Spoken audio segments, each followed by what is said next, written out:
Good evening, everyone, and welcome again to tonight's coverage of round one in the 2024 Asrnz GT3 Series 1 here at Oulton Park.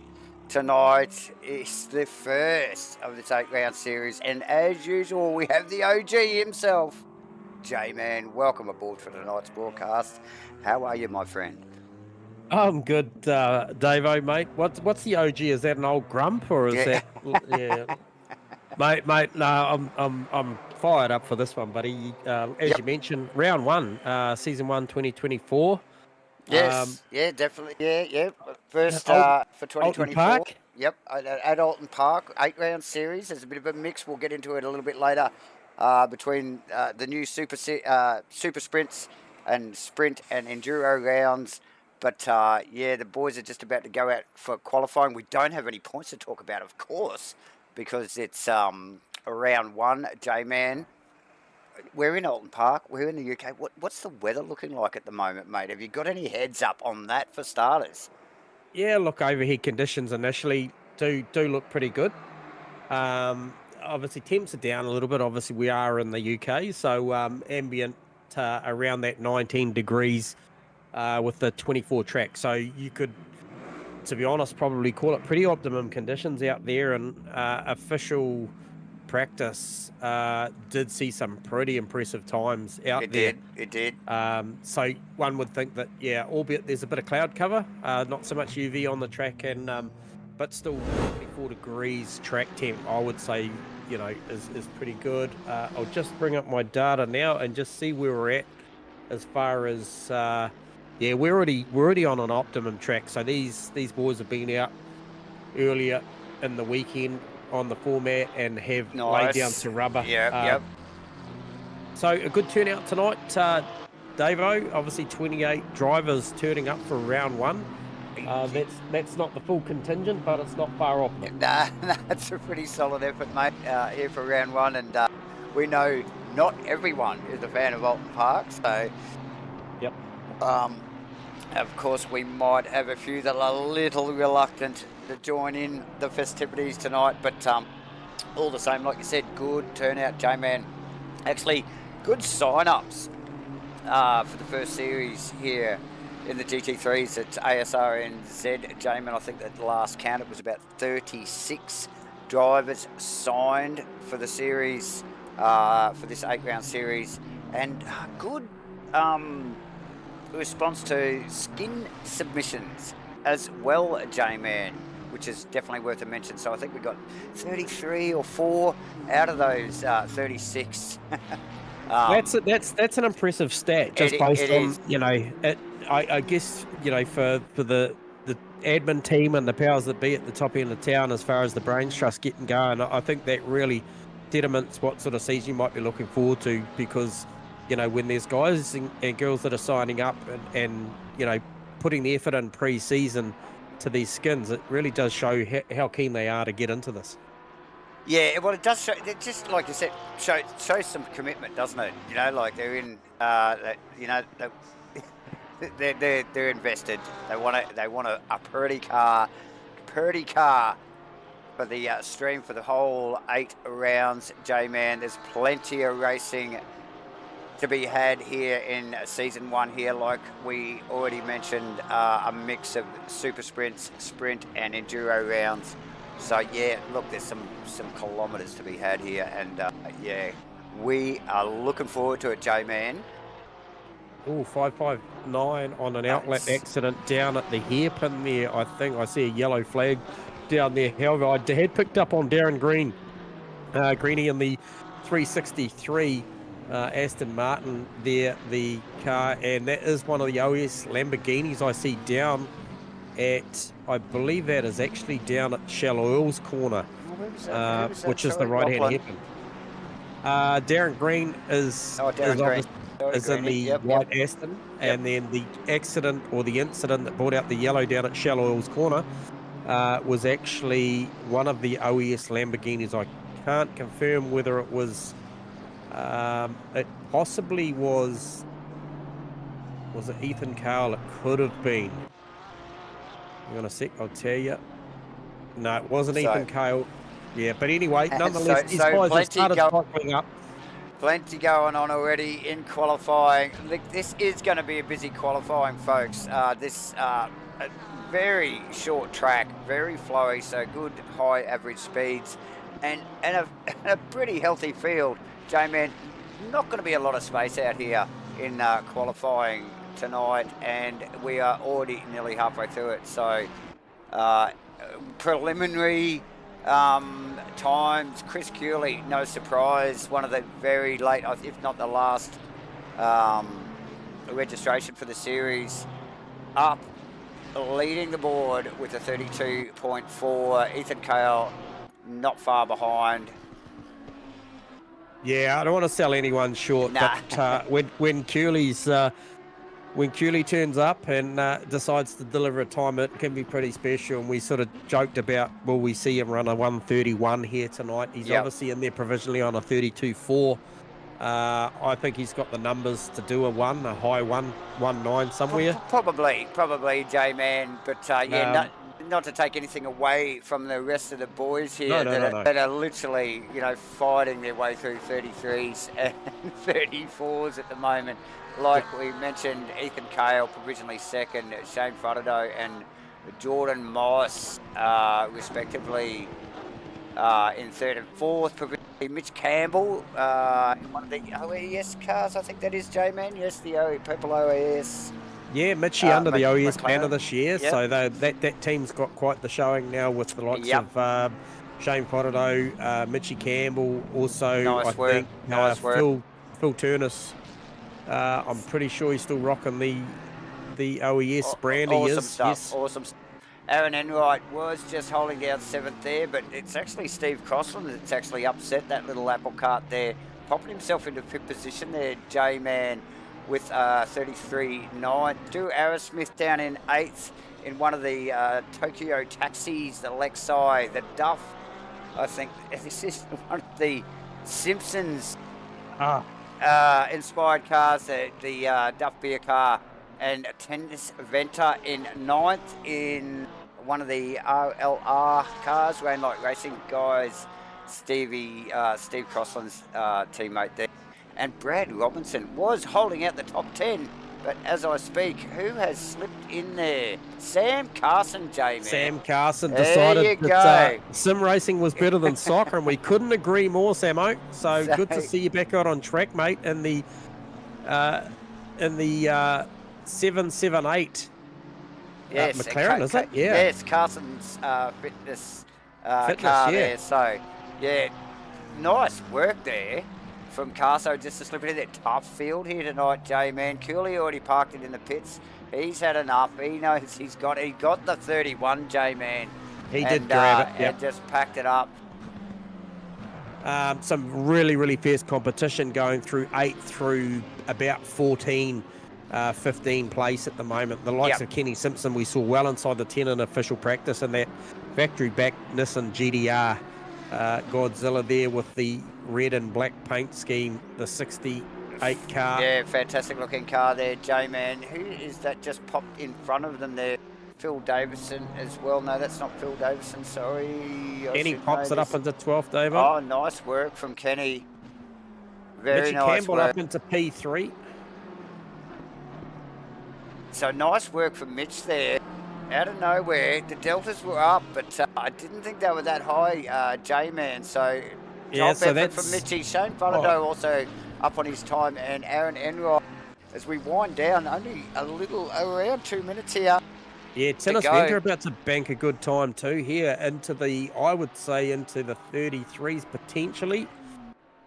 Here, so this will shift him up the ladder. Here we go. Across the line. Puts him in fourth provisionally, J-Man. Halfway through the 33s there, mate, with a 33.517. So, yeah, nice work. Sam Carson also up on his lap. Melling also up on his lap. Yeah, Melling was improving the lap before, but the leaderboard did shift a little bit. So the match fit car there about to come around and complete a lap, and he will improve significantly, even with 3/10, would shift him up a good 4, maybe 5 places from what I'm calculating there. Oh yeah, so definitely So we'll see That what would Steve-O's get got him. Oh, geez, that might even get him. Yeah, 11. 11th. There you go. I was going to That's a say good he's going to showing. sneak him into the 10th, but Arrowsmith has that locked out at the moment with a 34-1. Yeah, so good lap there from Steve-O. He still managed to get out with a minute to go to bank another one. So this will be his final lap, obviously, with that minute and a half around figures lap there. So yeah, for Sam sure. Carson looking to improve. So is Stu Arrowsmith, as you'd expect. Steve-O's pulled this one, just had a run wide as he came down through turn 2, 3 down into I believe that's Cascades heading towards Lakeside. So he's just pulled out of that one. But nonetheless, Sam Carson just crossed the line for an improvement up to P7 on a 33.752. Stu Arrowsmith about to come round as he comes through. This will be Deer's Leap to across the finish line. Did he make an improvement? Yeah, he did on a 134, 132, but that just still maintained that 10th position, Davo. Yeah, look, tough a gig at the top here, J-Man. These guys are definitely working to stay in the top 10 at the moment. 6-car field. Damien Jones just looks like he's running in for a quick practice pit entry. Yes. Complete his Phil Turner still out on track. Carson and Crossan about to complete laps. Crossy had a couple of tenths up his sleeve, maybe 3 tenths. Yes. He's just dumped a little bit coming off the back, but there is an improvement. I don't know if it'll be enough. Not quite. Not quite. Carson still on track, J-Man. Only just sneaking through the chicane on the back straight there and running up over the hill. Yeah, and it must be a valid lap because otherwise it would have already sort of morphed him back, I believe. Now, he's got a couple of tenths there. That could possibly put him in front of Tinus Venter. Yeah, that could pop him into 5th. Yeah, so here we go. If he gets out of here, all right. Oh, he's got another 10th up his sleeve now. Oh, tell you what, Mitchy Campbell could be under threat here. Mitchy Campbell could definitely be under threat here. Oh, and there it is. I was about to say that OES with Ethan Cale, Shane Fodderdo and Mitch Campbell had locked out the one on the first row and then 2 on the second. But for Sam Carson, just with a late good lap there to just knock Mitchy Campbell back a peg. So Cooley in first, Ethan Cale from OES and Shane Fodderdo in third, Carso 4th, Mitchy Campbell 5th, Tinus Venter 6th, good showing, Jordan Moss in 7th, Steve Cross in 8th, Aaron Enright, solid qualifying, first one up for Aaron Enright in P9. Stu Arrowsmith, as you mentioned, Davo, held down that P10 for the better part of the last portion of that qualifying. And then a great effort, Steve Melling, Vaughan Martin, Rusty Shackelford, Lucas Saar, Nev Shields, Damien Jones, Brad Robinson, Kenny Simpson, Phil Davison, Darren Green there for 20th. Might take just this little moment just to, before we get into some race details, just to welcome back the likes of John Carter, Ethan Cale and co. We have seen these guys before. Good to see them back on track, but also a shout out to our newcomers, the likes of Scotty Rivers, Zach Hickford, Hunter, obviously Darren Green. Who else have we got new on the scene? Obviously Tinus Venter. Good to see Crossy back. Yeah. Chris Curley as well. Chris Curley. The alien at the top of the list there, you see, ladies and gentlemen. But a few new guys in there, Jamie. Welcome aboard, everybody. Yeah, 100%. So really good showing, as you mentioned, Mr. Falconer. Good to see you live on the stream, mate. But yeah, great showing here. 28 cars out in the field. Now 28 tonight, cars. Nice work, guys. Davo, obviously, as you mentioned, few big changes this year as far as the race structure and format. A few rule changes and stuff, which will divulge throughout the season and stuff. But a lot of things still remain the same around qualifying and different formats there. But this format tonight is obviously the sprint race format, which is 2 qualifying sessions and 2 40-minute races. Both those races, drivers are required to make a CPS for fuel, so compulsory pit stop for fuel tonight. And once again, in these sprint rounds, only 3 sets of tyres, Davo. So they've got to make 3 sets of tyres go into effectively, you could say 4 sessions, 2 qualifying and 2 races, but it's more than that because, they've got the pit stop option there of maybe if they selected the wrong tyre or what have you, Yep. that they can swap around. But that is the fact, is they've got 3 sets for 4 sessions. So Yep. plenty to think about for the drivers out there as they are about to roll out for their full formation lap. But Yes, that's definitely. the first of the formats, isn't it, David? That is the first of the formats, J-Man. Like you mentioned, compulsory pit stop. They've got to get some fuel in those cars at a minimum. Yes, they will be working their strategies around that, J-Man. Have we seen Chris Cooley? Looks like it just popped back to the pits there. So as the rest of the field runs, get started here. I'm not sure what's happened there for Mr. Cooley, but anyway, we've seen him do it from the back before, so...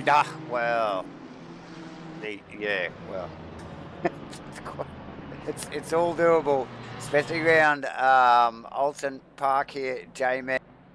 When you're on fire here, there's definitely time to be made. Chris Cooley, the man to do it at the hands of that Aston Martin, my friend, as the boys start to roll out for their formation lap.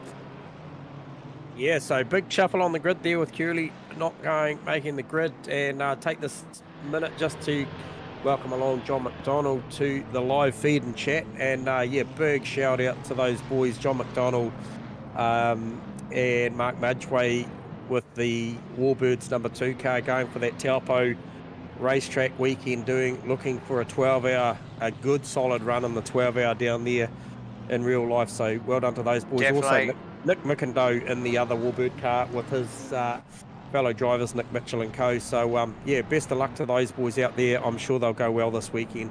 For sure, J-Man. But we have got a race on our hands ourselves here tonight as the boys just trundle their way around this very short, flowy, bumpy Oulton Park here for round 1.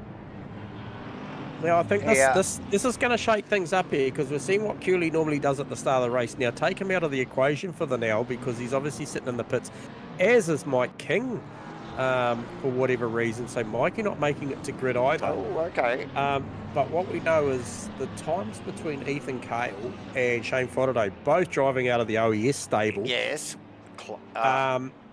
Will be pretty close, and I think, they'll fight. Now, we have seen on the odd occasion the OES boys tangle over previous seasons with each other. Yes, mind you. That's right. I'm thinking Vic Chan and Shane Faraday was to mention. But. Well, they're here to race, J-Man. There's clearly no team orders, so the boys get into it as we see this field, a good stellar field here. We've got a couple of guys just sitting back in the pits here, but 28 cars on track, J-Man, as they just get Ethan just controlling the pack there. Yeah, really backed it up too. Down nicely as they come around the final corner here, J-Man, at Oulton Park for round 1. The 2024 Asrnz GT3 Series 1. There will be plenty more racing in 2024.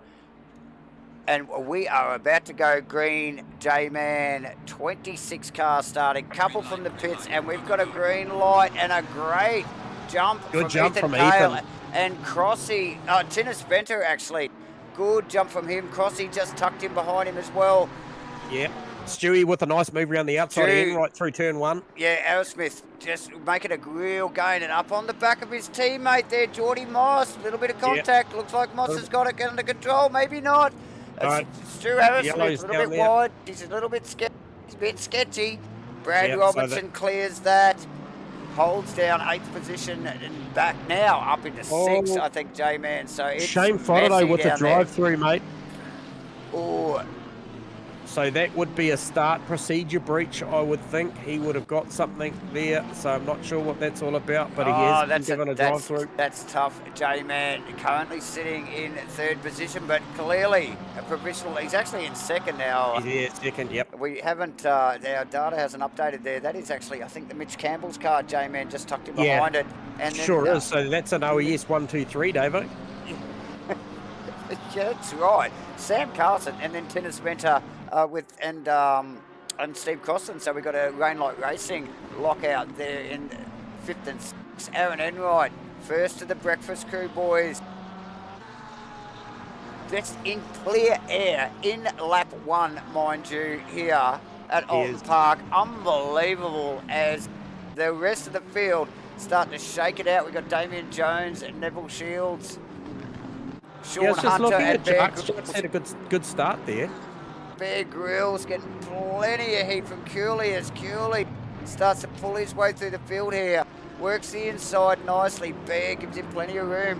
Next cab off the rank will be Sean Hunter for Cooley, and he will make short work of that, J-Man, as the boys will want to stay focused. And so we saw someone else go to pits too, David. I'm not sure who that was. Was Kenny Simpson's decided to get that official stop out the way? Okay, so pit stop as windows is pretty well from the end of lap 1. So these boys can use that to their advantage or disadvantage, J-Man. So yeah, look, let's watch that. Yeah, look, Oulton, Ethan Carl's checking out. He's got 1.8 seconds over Mitchy Campbell. I think he needs to, Jay. Steve Melling in a good posse there too in 7th. There was a little bit of a melee up at the top end there between Asrnz and I think it was Jordan Moss, a couple of teammates. And that's put Steve Melling in the match pit car. Fantastic looking car, that, J-Man. Couple ugly mugs on it. As, yeah, he has got plenty to think about with Rusty Shackelford tucked up in behind. Neville Shields, fantastic looking Nismo there, J-Man, with Damien Jones still on his tail. Yeah, there's plenty of close quarter stuff going on. I just got my Brad Robertson on Lucas. Lucas running that golf-inspired McLaren there, and the AMG of Brad Robertson doing a great job there, just tucked on the back, and they're not that far behind Rusty Shackelford and Steve Melling. So that you know, those guys I'm talking about in the top 10. Then, as you mentioned, Nev Shields in the marine business-backed GTR of his, the Datsun, one of the Datsuns, that's right, J-Man. And we've got this stuff going on down the back here, as we just see, I think that's Jordan Moss just disappearing into the pitch, J-Man, but I'll pick it up on Sean Hutt and Phil Davison, Bear Grylls and Aerosmith just in the background there, but I saw, sure it was Jordan Moss in the pits. It was, mate. He's gone to make that stop, obviously looking for recovery as we see Rusty Shackelford actually in the grass and losing positions in one of the leg side there. So a little bit of off-track excursion, easily done down into 3. I think they would call that, J-Man, the left-hander. So easily done. I tell you what, Mitchy Campbell just got the chicane not very well there and actually just lost some ground to Sam Carson, and Tennis Venter's the guy on the move, also starting to apply big pressure to Sam Carson. Well, now he's applying pressure to Mitch Campbell. Oh no, it's God, those cars, they've got very similar colours. It is Sam Carson's car, and Mitch Campbell in front, J-Man, and then they have the Rainlight Racing boys. It's tagged on the back of the two Porsches, and so we saw these guys actually last week just run in tandem quite a lot. So clearly running a very similar setup. Two talented boys, so they're running hot at the moment and about to apply the bow torch to the back of Sam Carson. Lucas R and Brad Robertson battle has not gone away, J-Man. Lucas in the golf-inspired McLaren there with the big Merc breathing down his neck there. Yeah, Cooley with a lightning pass to turn 1 on John Carter, who's no slouch. So that was very, very quick. So that sees Cooley move up to P13. But yeah, as you mentioned. Yeah, P13. And Shane Fudderdo would be, I think it's Damien Jones would be the next cab off the rank for Cooley as he rapidly moves through this field, J-Man, like you said, starting from the pit lane. And we got 3 Datsuns in a row. Nev Shields, Shane Fudderdo and Damien Jones, and they will any moment have the Aston Martin of Chris Cooley breathing down their neck. Again, we got to get back to this. Lucas Saar and Brad Robertson, a little bit of contact there going, going into the chicane there, J-Man. They've gathered it up. That is an out of position. I think it is a Bear Grylls car. No, it's not. It's not an out of position car. That is Steve Melling. Steve Melling, yeah. In the BMW. Just up in front. But they're not doing their race any favours with the contact. Just tucked in behind there. We'll just go back. Neville Shields. Neville Shields on Fotterdo. Oh! That's Fotterdo on Shields, mate. That's a recovering Fotterdo. Had the drive through. However, unfortunately, his pain's not going to end there because he has not made his official pit stop with that drive through. Obviously, can't tick, that's right. Tip that off at the same time. However, 10th is his current position, so he is inside the top 10. Yeah, not too shabby at all. J-Man, back to the Brad Jones. Just quickly. Yep. Brad Robinson, should I say. Yeah, so he's just stretching out a little bit from Lucas Sarr now. Yeah, I think that, Lucas might be a little bit gun shy after a little bit of contact. I think he's focused on the back of Melling's car now. We've still got plenty going on in the background as well. Jarks had a big dive there. Jarks had a big dive on Nev Shields, and it's actually going to leave him vulnerable to Cooley here because he just didn't quite get as good a run off the hairpin. And to be honest, you don't need to make a mistake to be vulnerable to this man. Because he's gonna make you feel inadequate anyway. But yeah, look, Curley on the hunt, and he can see those 3 Datsuns in front of him. He's gonna make short work of that. Oh, Jones again, a little bit wayward. And that was all it took, mate. And there you go, Curley through. Amen. Steve Melling now has plenty to think about with Brad Robinson breathing down his neck in that Mercedes. Yeah, a couple of old sparring partners. These guys have seen each other on track plenty of times in the past. So, Steve-O, eyes forward, mate. Yep. That Merc is coming, but you just got to drive your line there, mate. Might just stick on this. Look, Brad's looking impatient. Brad might get sight of the picture on the side and just back off a little bit. Might get a bit scared from those 2 blokes on the side of the car there, mate. So looking for a move. So Cooley already rounded up Nev Shields also. We saw him make that move on Damien Jones, and he's already grabbed Nev Shields as well. So maybe happened pretty quick. So I'm just wondering whether Nev actually got out of the way. Picking up on Fotterdo, starting to apply the blowtorch to the back of, who's that, Lucas Sarr. And then, as you mentioned before, that battle with Steve Melling and Brad Robinson. I think Shane Fotterdo is going to become a part of that. Yeah, we've also got Mitch Campbell still with not really shaking Carso here, J-Man. So those guys just running in tandem at the moment. Yeah, and Tinnis looking for a move here on Aaron Enright. He's going to try and go up the inside through. Oh, definitely had a look down through Island Bend. And I don't think it's really over yet. I think he's just showing the nose there, J-Man. Yep.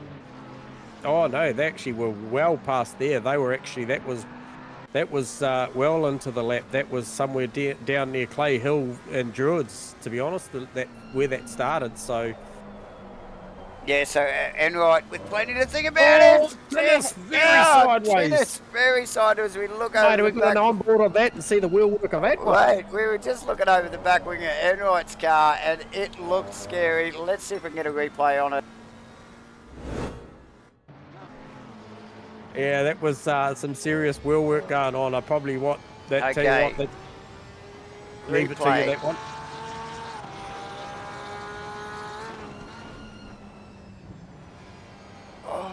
Just got in a little bit late, J-Man, I think. And then it just come around on him like it was. I think it started at definitely started at the entry, and then he gathered it up. Now what that's done is that's incentivized.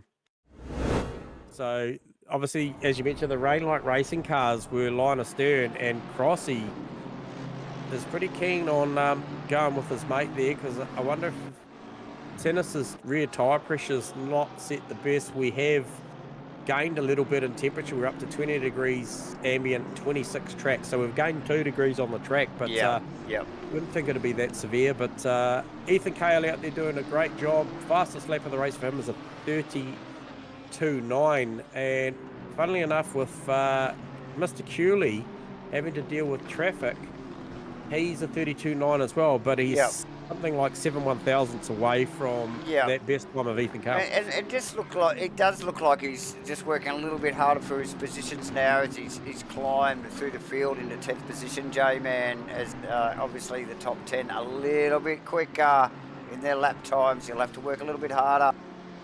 Yep.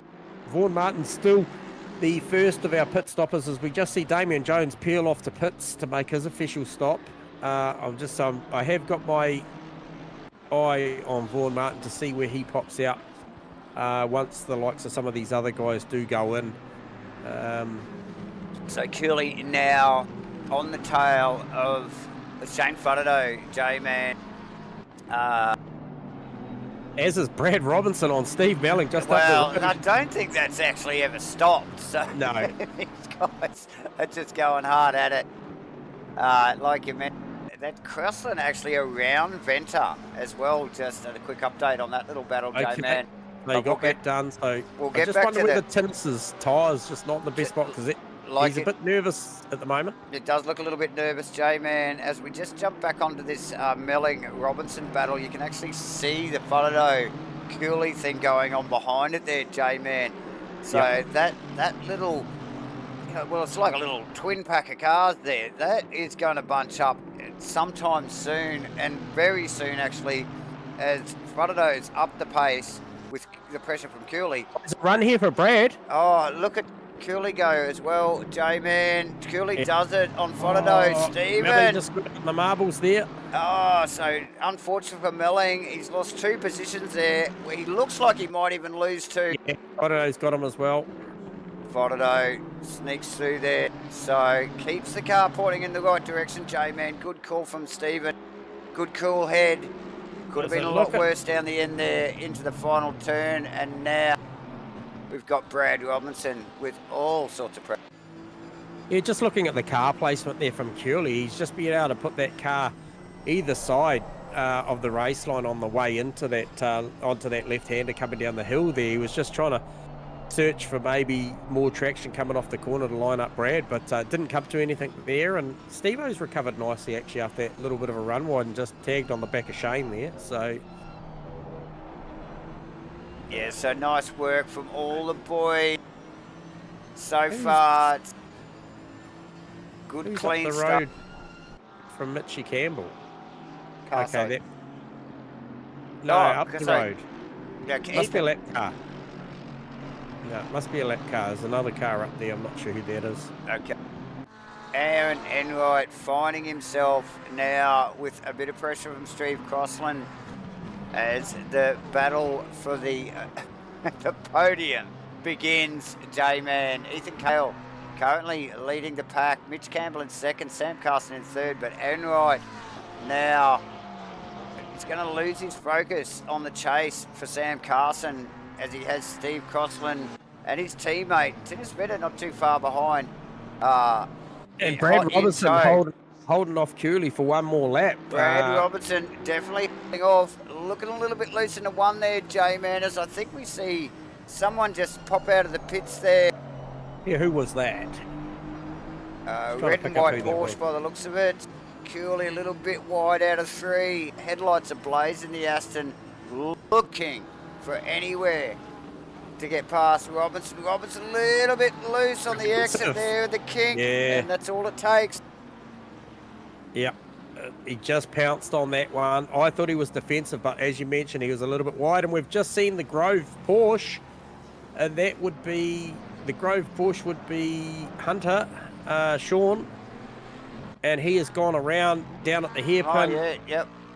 He's just trying to get that thing going again. Yeah, yep.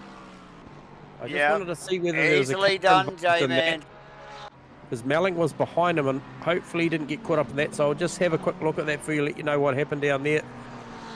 So he was out in the marbles, got into the tricky stuff, lost it, and managed to avoid everybody. Well done.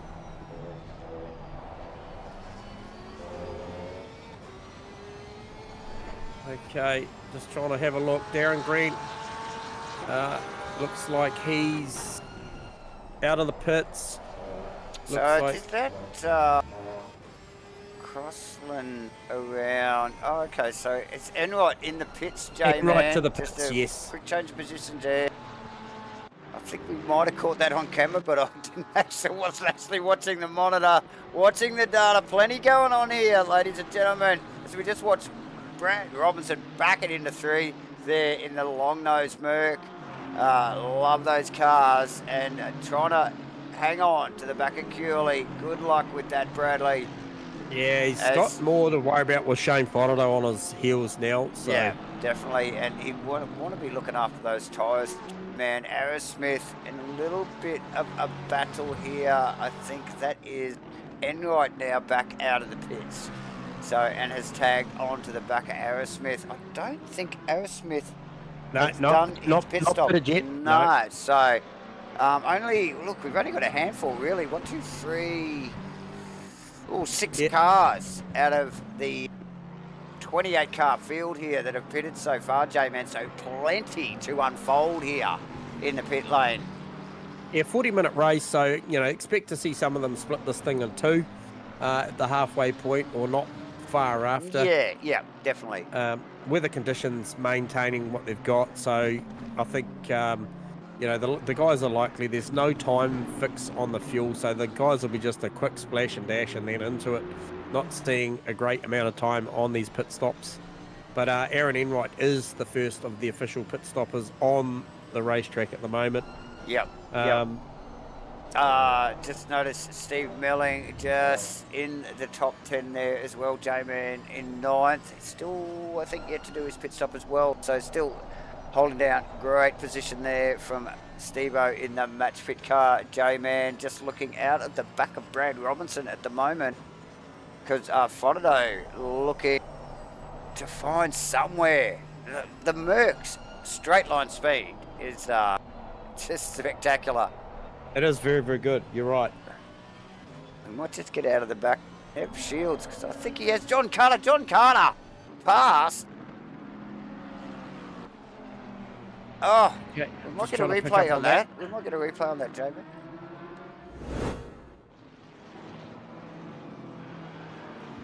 So I think it was down at the hairpin. The replay just picks him up here, coming out of 3. They're not looking like he's doing anything wrong, but just a big wriggle through the kink there. Yeah, that's all it was. And that's enough, isn't it, J-Man? Yep. Sam Cutson in the lane. Woo! Getting hot.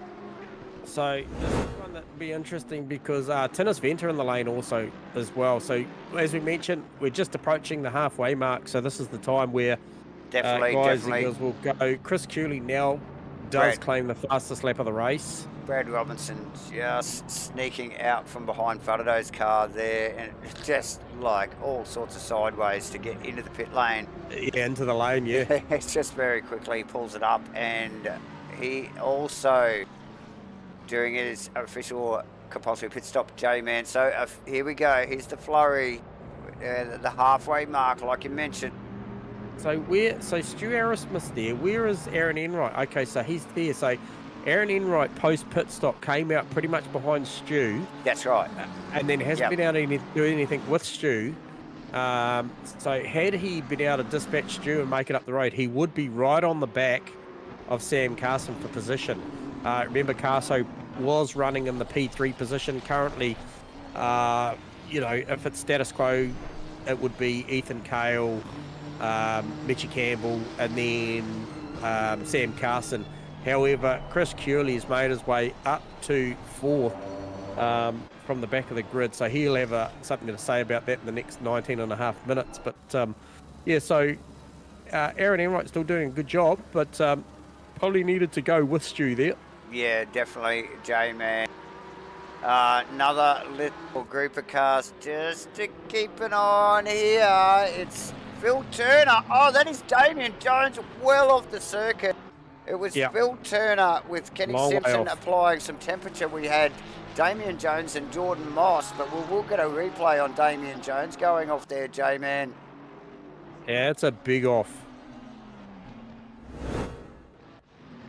So Jones in third in that pack at the time. In behind Simpson. Down into the kink here now. We've seen a couple of mistakes. Oh, and just gets off the throttle. J-Man, how did you read that one, brother? Oh, I'm not sure. Not sure. It was just a timing thing. I think we'll leave that to the stewards post-race. However, definitely. I just saw Stu Arrowsmith come in with Nev Shields. Linus Stern. Stu made up some on the pit entry and then actually stopped in the fast lane and had to back it up to get his pit stop. No. So yeah. I'm just wondering whether Stewie is actually going to come out of here. He looked like he looked like he backed up again before he took off then. So be watching the boards here. Does he get a drive through? No, he's good there. But I'll tell you what. Dodged a bullet there, J-Man. Something a bit untoward went on there. But anyway, he sorts it out. At the end of the day, it's made a bloody long pit stop, hasn't it? Which is not ideal. So no.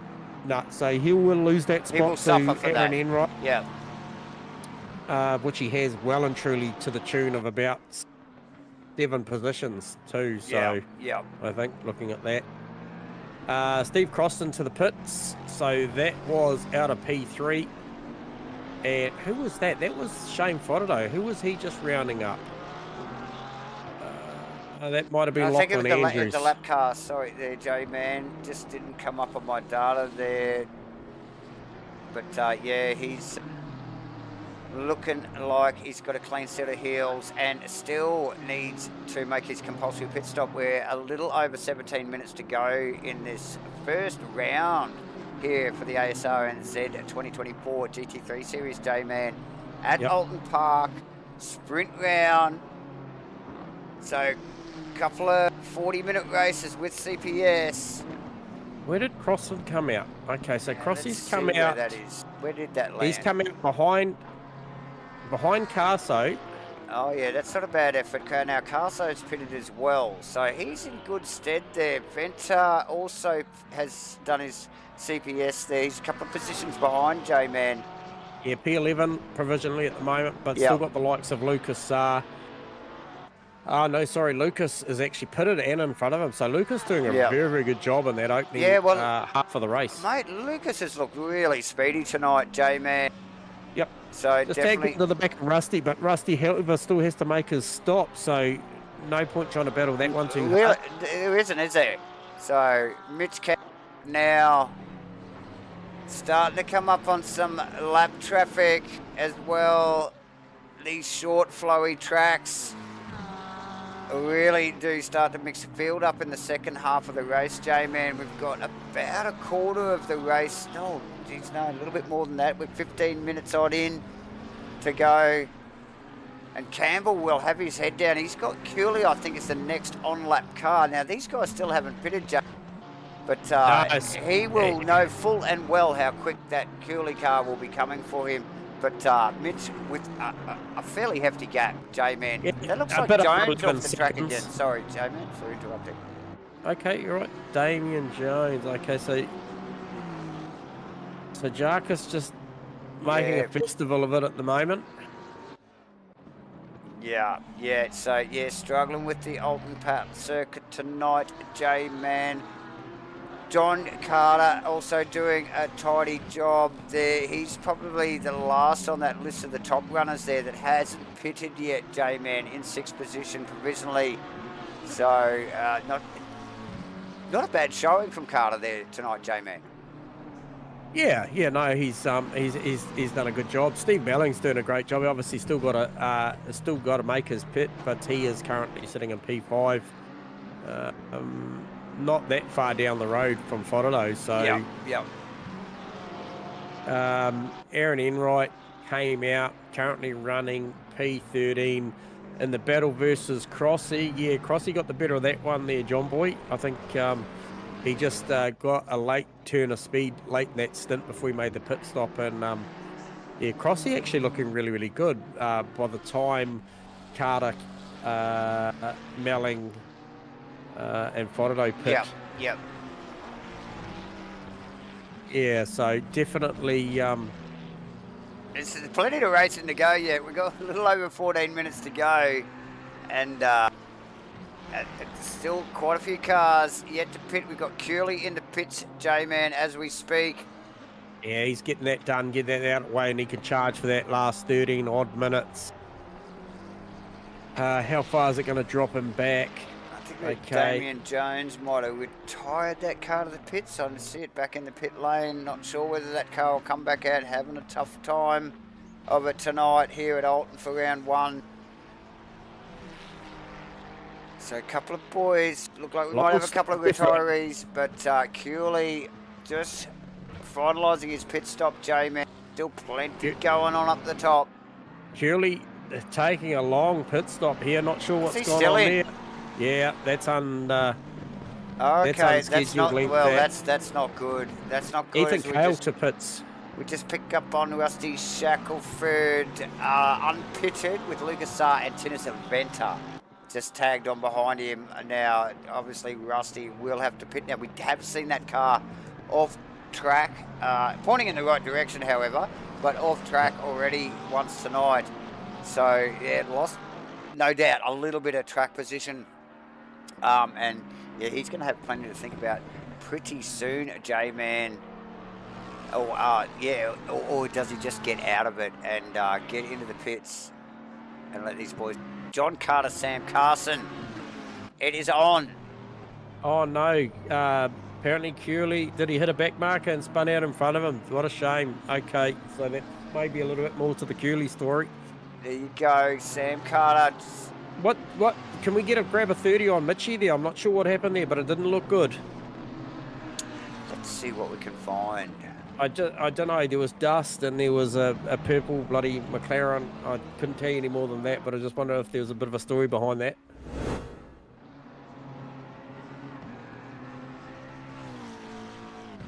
Okay, who's that he's chasing? Yeah, into the bloody chicane there on the back section of the track. Just runs deep. No damage. No. Just cleans the tyres, cools them off a little bit, and he's back. It's the John Carter, Sam Carson battle here that is running hot, J-Man. Yeah, and look, Carso having a real good look on see here. You better believe it. Carter definitely showing his intent, J-Man. All sorts of pressure on the back of that Lamborghini from Carter's McLaren. These guys going hard at it. Carter had to come in, J-Man. Fodado, another one. Shackelford, another one that needs to still come in. Okay, so no real fight there because obviously Carso was already stopped. So, yep. Yeah, so I tell you what, I'll be interested to see. Surely Rusty's going to come in here. Where is Mitchie Campbell? Okay, so that's the Rusty Shackelford car now just peeling up as well, which leaves the Lucas Tinnis Venter Brad Robinson battle to continue. Yep. And that is a hot battle. Actually, Rabbit a little bit back from probably where he'd like to be. He looked like he struggled with the Merc a little bit pre-pit stop. So... let's just hope he's got the pressures dialed in for the run to the finish. A little over 10 minutes to go here as we see the 707 car of Tinnis Venter starting to apply the blowtorch to the back of Lucas Saar. Of the Golf liveried McLaren of Lucas Saar, J-Man. Now, and Crossy, I was just going to say, where's Crossy? I thought he was in front, and he is. He's in provisional 5th at the moment. Which will become 4th once Shane Fodado makes his stop. Well, and there's Tinnis just makes a move on Lucas, goes in well deep in the Porsche. It's not over yet, J-Man. No, this is going to be a battle. It's going to be a run up there. Invitation to Brad Robertson here. Oh, look, Brad's all over it. It's on. Lucas looking in the mirror. From Lucas. Oh, here we go. Little hip and shoulder rubs Brad wide. Brad smartly gets out of that. I think he could see. I think Lucas was a little bit distracted, looking in the mirror, got off track a couple of times. Brad could see it happening in front of him, so he just sort of eased off there. And look, thankfully so, because that could have ended up a lot worse there, J-Man. Sorry, those David. guys. So Mitchie on here. Yeah, this is for Mitchie position. car. So now Mitchie's car looks damaged there, J-Man. Is that the bonnet up on that car? Or is that the paintwork? No, that front of that car looks damaged. So I can't see that thing going too. At the moment, Carso. Now we've seen this go. These guys have been at it all race. Yeah, bonnet's definitely up, or the splitter's down. One of the two. Yeah, it looks like the splitter's dropped. So, but yeah, this battle has. Yeah, definitely. That is a busted crab if you've ever seen one. Yeah, dealing with a bit of understeer through the chicane there. Yeah, he's struggling. Is Carso just sizing him up, ready for the move?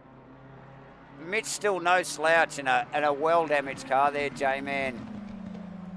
A little over 8 minutes to go. We might just poke it up the front here. Get the cameras up to Ethan Cale in the Lambo. Yeah, he gets that. Bright orange and purple Lambo 52 car, absolutely singing around the lap. 33. Yeah, nice work. 32.910 is his best lap. So that is a good lap. Yeah, nice work there. Clearly, the stream team does not have that skin installed correctly because that car looks black to the rest of the viewers. But just behind that is Shane Fudado, J-Man, in the Datto. These guys not too far apart, eh? So a little bit of a fight to go on there, but Fudado still to pit. So is there a fight? No, there's not. Mitch Campbell, Sam Carson. It's Carson's off. Carson gets it wrong. He's going to be vulnerable here to Steve Crossland. Let's get a replay on that, J-Man. Gets the job done. Late drama here. So we'll just get out. We'll get out of Carso's car actually here, J-Man, as they come down through the kink here towards the hairpin. Yep. Okay, so Mitch deep on the kink. Are you getting the feed there yet? I know you got a slight delay on me there, J-Man. Yes. So he just wasn't that unfortunate. Deep. How awkward did it get? No. Yeah. Oh.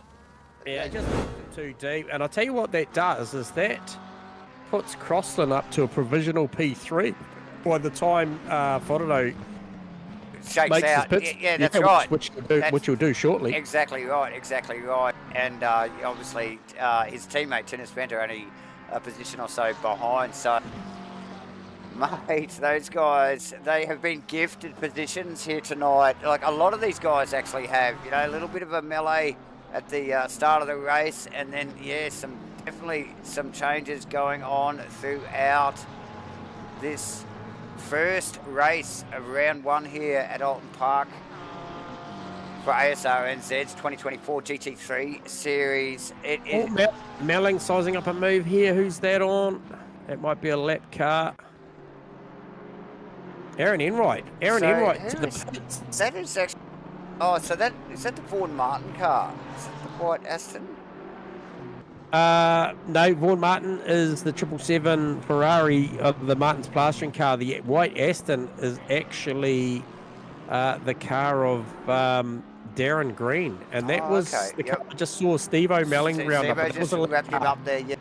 Geordie Moss actually just sneaking past as well. J-Man as we speak. Good head there. Shane Fodeno in the lane. Oh, he's very, very quick in the lane too. I'll tell you what, he pushed the boundary there on the entry. But Mitchie needs to be eyes forward here for the next 5 minutes because... Of course he's coming. I've seen him run off onto the grass a couple of times. And like you mentioned, Crossy is coming. Yeah, Crossy is coming, but Carso hasn't taken that little faux pas laying down, J-Man. He has an undamaged car, as does Crossy. He's not going to let Crossy just run away with this. I'm sure there's pressure to come for Steve Crossland as he gets it very wide out of one. But I wonder whether Crossy's going to have enough time to focus on Mitch Campbell's car with Sam Carson on his way. It's a night of what could have been already at race with stop go 30 just to back up that unfortunate early drive through that he copped. He's now copped a stop-go 30. I did mention he was tempting fate on the entry of the pit lane, and the stewards have given him a stop-go 30 for his entry. So it goes from bad to worse for Shano. I'll tell you what. Oh, that's tough. That's tough, J-Man. Wants that position back from Crossy, Davo. He does. He does. You can see the intent there as we just see Rusty Shackelford. Yeah, just starting to lean on the back of Nev there. And Rusty showing some late pace here with only 3.5 minutes to go. J-Man, has he got the overlap here down into the kink? This is not over yet. Rusty been working on him for a couple of corners there. A little bit of hip and shoulder and makes it happen. Rusty Shackelford takes the position, puts the car in 11th position. So nice work. 3 odd minutes to go. Crossy really, really close to Mitchie this time around. Yeah, he'll push all the way to the end. And just remembering, and look, we don't have to remind you, you only just got to look at Mitch Campbell's car and how damaged it is. Yep. He's got plenty of work to do. This is going to come down to the wire, ladies and gentlemen. Remember, like and subscribe. This stuff's awesome. Turn your notifications on. You've got to catch this stuff every week. Please like and subscribe as we see Crossland. Oh, down the inside. Little bit of a rub. Was there contact? Mitch off. Yeah, definitely. Looking for the gap in the fence. That's saving gap in the fence. Looks like Crossy's already backing off. Let's try and get a replay on that, J-Man. Good save. No, there's no backing off, mate. Crossy is on the heels, because I tell you what, the beneficiary out of that one was Sam Carson. Yeah, so just as we pick up on this replay, J-Man out of the helmet of Crossland, down into the kink. Crossland trying to keep it tight. The car runs wide, though. He just couldn't keep it any tighter. A little bit of contact with Mitch Campbell, and that's all she wrote. Like you said, car save, just like bam. Well, thank you very much. Crossy backing off rightly so, looking for possibly a redress as the race continues. Not to go now, ladies and gentlemen, as we run down to the wall. Crossy sizing up Carso here. They'll only get, where is Ethan Cale? Okay, so potential for one more lap after this one, I believe. I think, yeah, looking at it, they'll make one more, because Ethan Cale has just come out. He's heading down to the chicane there. So out of Britain's up Hilltop up to Hislop. So actually he's just coming down there now. So yeah, they'll comfortably get another lap in. Yeah, another lap round here is not much of a stretch, is it, J-Man? But here, look, it's easy for me to say, isn't it? I'm sitting up here in the comfort of the commentary box with a fridge full of beer, and we are just loving this stuff. J-Man, these guys are probably more than happy, or most likely more than happy to get out of these cars immediately. But take a breather, yeah, for sure. They will have another lap to go. Crossy all over the back of car, so this is where the battle is. We've got a little bit going on back here with Asrnz and Enright, Jane, that's worth a bit of a sneaky peek at.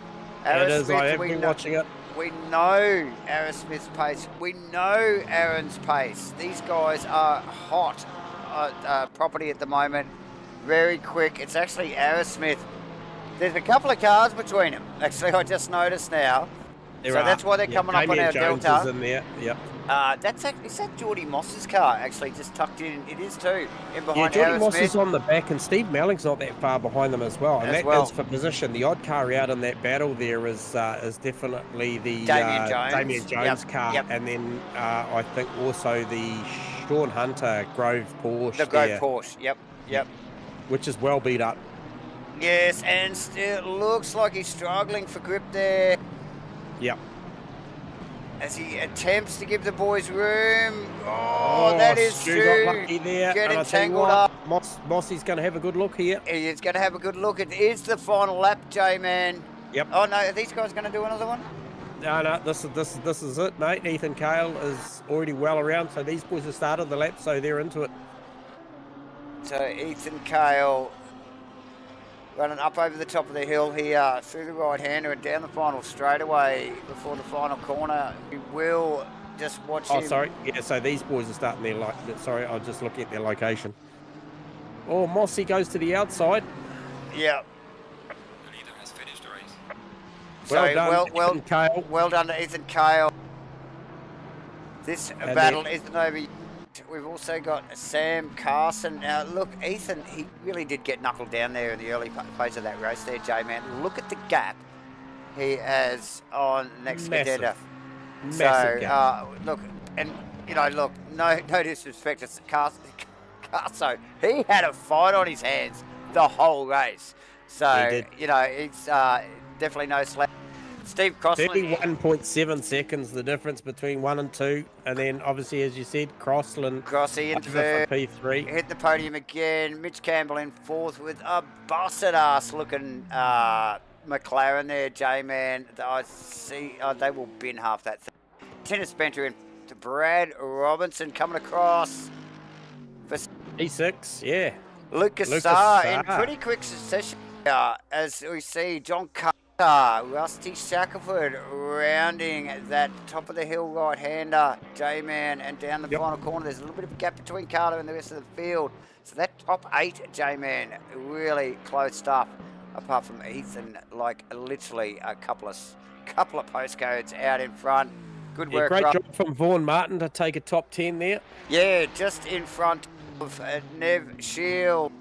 Aaron Enright in 12th, just coming across the line. Stu Arrowsmith with teammate and team boss Geordie Moss in 2. Steve Melling doing a fantastic job there in 14th as well. J-Man, Aaron Enright in 15th. Tough, man. Tizzy was up there, wasn't he? So he was. It goes on. Bear Grylls 16th, Phil Davison 17th, Phil Turner, Lachlan Andrews, Shane Hunter rounding out 20, Kenny Simpson 21. I think we had trouble after that. Cooley, J-Man, did we lose Cooley? We did lose Cooley. Classified, so obviously the numbers are a little bit strange there. I think Cooley classified 24th on the game there, but however not made a stop. The big one there was Shane Foddo got dropped well back. Yep. So that's tough gig. Like you said, it was a bit of like, you know, what could have been sort of a night already. And it's only race 1, ladies and gentlemen. We've got some driver interviews to wrap up, J-Man. Let's get this stuff done. Righto. So first cab off the rank. Where is he?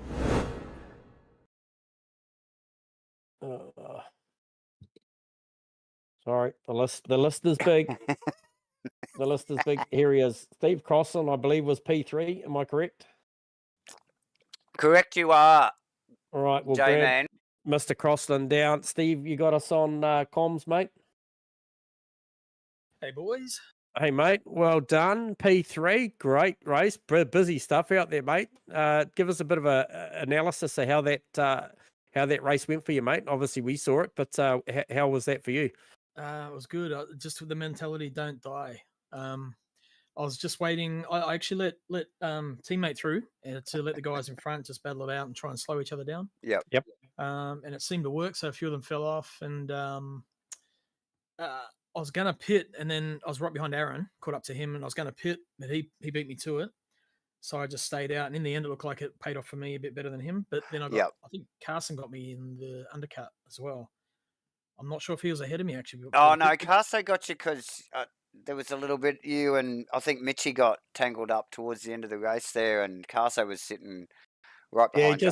He just grabbed you down. He snuck by you. He snuck by you. Yeah, Island Bend there when you guys sort of come together, I think it was, or somewhere down there, and then he picked your pocket, and you guys obviously battled pretty hard after that. But that opening stanza, Crossy, I'm not sure whether you share comms with Tinnis on a private chat, but was he almost looked like he, obviously once you let him go, he looked like he went into some tyre troubles on a few exits, and man, you got the job done back past him and sort of stretched out from there, and pretty good pit stop too, mate. Yeah, the pit stop was smack. I didn't realize you could take so little fuel. Actually, it's been shortened. I thought it was going to be like a 25 second. Yep. So Not I in this mean, one. as it was, it only took me about 9 or 10 seconds anyway, but I probably lost a few in that. But yeah. No, well done, mate. Great Outstanding effort. Pretty tough field out there, mate. So anytime you get on a podium, you've done a great job. So well done, Crossy. And, fingers crossed, mate, we get to talk to you in another 40, 50 minutes. I hope it becomes a habit. Yeah. Nice work. Good on you. Positive, Crossy. Well done, mate. We'll talk to you soon. Yeah, don't die. Cheers, boys. Don't die. Cheers, Just mate. keep that mentality. Okay, Steve Crossan, ladies and gentlemen. Okay. Who's that next cab off the rank? I think it was Carso, my friend. It was Sam Carson. So it'll be a big, warm welcome back to Sam definitely. Carson. First night back in a long time. Carson, you got us on comms. Good evening, gentlemen. Happy 2024. Yeah, mate. absolutely, Well, mate. good way to kick it off for you, my friend. Mate, what a great race that was for you. Great qualifying, but an even better race car. So give us a quick description of how that all played out for you, mate, because it got busy at the end. Well, I wanted to qualify fourth, and then we lost Cooley there at the start. Then Shane got unfortunate with that drive-through, so that suddenly brought me and Mitchie into the fight for the top three positions. Yeah, we had a pretty good battle there, and then I think he might have had a bit of bad luck with someone tapping him on the outside of the pits. I'm not too sure. Yeah, I think there was definitely a bit of paint exchange there. And we'll leave that to the stewards, mate. Yeah. But you probably called it pretty accurate there, Samo. So, but hey, nonetheless, we haven't seen you for a while, so that's an outstanding job to come back and poke that one up on the podium. Yeah, so looking good for tyres, mate. Obviously, 3 sets of tyres. We haven't talked too much about that tonight, but obviously you got to make some of these tyres work twice. You're good with that? You got a strategy up your sleeve? Yeah, I'm thinking I might just use a set for the qualies, and a set for each race. So Okay. This one I'll probably go out on a used set of quali tyres and see what I can pull off. All good. And yeah, we'll see how it unfolds. Good stuff, mate. Hey, if it all goes well, we'll be talking to you again shortly. Well done. Go and chase that Ethan Cale down, eh? Yeah, that's a big one. Nice work. So Carson. good talking to you, pal. So there you go. Sam Carson, ladies and gentlemen. Yeah, Sam Carson, P2. That's a great effort. We shall grab the next guy here who absolutely was dominant with the absence of Cooley, and then this guy just lit the wick and off he went. Ethan Cale, you got us on comms? G'day, boys. How are we? Good, mate. Long time between drinks, mate, but you come out there and really just dominated that one after Cooley obviously starting from the back, and then you just set sail from the start, mate. So, yeah, how was that for you out there? Oh, yeah, it wasn't too bad. I mean, Chris does it all the time. Just decides to start from the back for a bit of fun. But nah, I was looking forward to racing him and Shane, all the boys. But Shane got a drive through. Chris decided to start from the back. So yeah, it was all right. Yeah. I mean, you knuckled down, man. You had a massive gap on the rest of the field. Like obviously a little bit of bad luck for a couple of the drivers there, but you really had to stay focused. Yeah, I haven't done much practice, so it was just good to get into a rhythm. The practice I was doing before the session actually was pretty ordinary, so yeah, I was surprised to come out and go quicker in the race than in quali, and can't really complain. I think I made one mistake, which is I'm just aiming at going from start to finish really smoothly. Yeah, so a couple of things just while we got you here, just quickly, won't hold you up for too long. But the first one is the 3 tyre set strategy. We just heard from Carso was talking about reusing a set for quali and then 2 brand new ones in the race. Are you on a similar strategy, Ethan, or how are you going to play this one? Well, I was originally under the impression we had to have a tyre change, so until it was like halfway through the race and I just noticed that it was only a fuel drop, I was a little bit stressed about it. But now I got a fresh set for the race, so I'll just run that and I'll use my quali 1 tyres for this one. Now, obviously, you were going really quick out there, mate. We saw you hold down the fastest lap of the race for quite some time. And then it led me to believe as well, how's track limits out there? That turn 1's pretty inviting to get a track cut out there. Were you pretty safe on the track infringements? Yeah, I had one and it was out the last turn, so I felt pretty good. I didn't actually muck up turn 1 at all, which is different for a change. So just had one at the last turn. I think I went off a couple of millimeters. So yeah, I know, good stuff. Well, mate, all the best out there again for this next one. But that's obviously the opening account for this series, mate. Is Yeah, 1 out of 1. Can't complain at that, mate. So all the best for the next one. But all going well. We'll talk to you soon. Well, we've been in this situation before, and we know how it went. So, yeah, Come on. hopefully we're chatting afterwards, eh? Yeah, good Sounds work. good. Well done, Ethan. Yeah, Good week, nice mate. work, Talk soon. mate. Bye. Oh, there you go. Ethan Kale, ladies and gentlemen, like we mentioned, as usual, please like, subscribe, turn your notifications on. Look, race 1 was a cracker, J-Man. We didn't expect anything less for the first round of the 2024 Asrnz GT3 series. We're going to take a short break, and don't go away, anyone, because we'll be right back. Yeah, a couple of minutes, guys, and we'll be back.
Welcome back, everybody. If you haven't gone anywhere, you're continuing to join us here for round 1 of the Asrnz 2024 GT3 series here at Oulton Park. It is round 1. The boys are out in qualifying for Q2 for race 2. As usual, I did refer to him as the OG himself, J-Man, back again for race 2, my friend. Mate, what a cracking race 1. We're looking forward to this one again. Yeah, no, that was pretty action-packed. There was plenty going on. I mean, as per usual, it ramps up towards the back end. But yeah, some upsets in there with some drive-throughs and stop-goes and some incidents as well. I think the stewards will be busy over the weekend, but nonetheless, I think all in all, very, very good racing. And interesting to just see the cars coming out for the second qualifying, Davo. Yep. Jark's obviously first out, gave way to the 707 Tinnis Vento Rainlight Racing Porsche. Yep. And he's out there. He'll post our first indicative time of Q2. As we mentioned in the hot box there, just picking up those 3 podium places.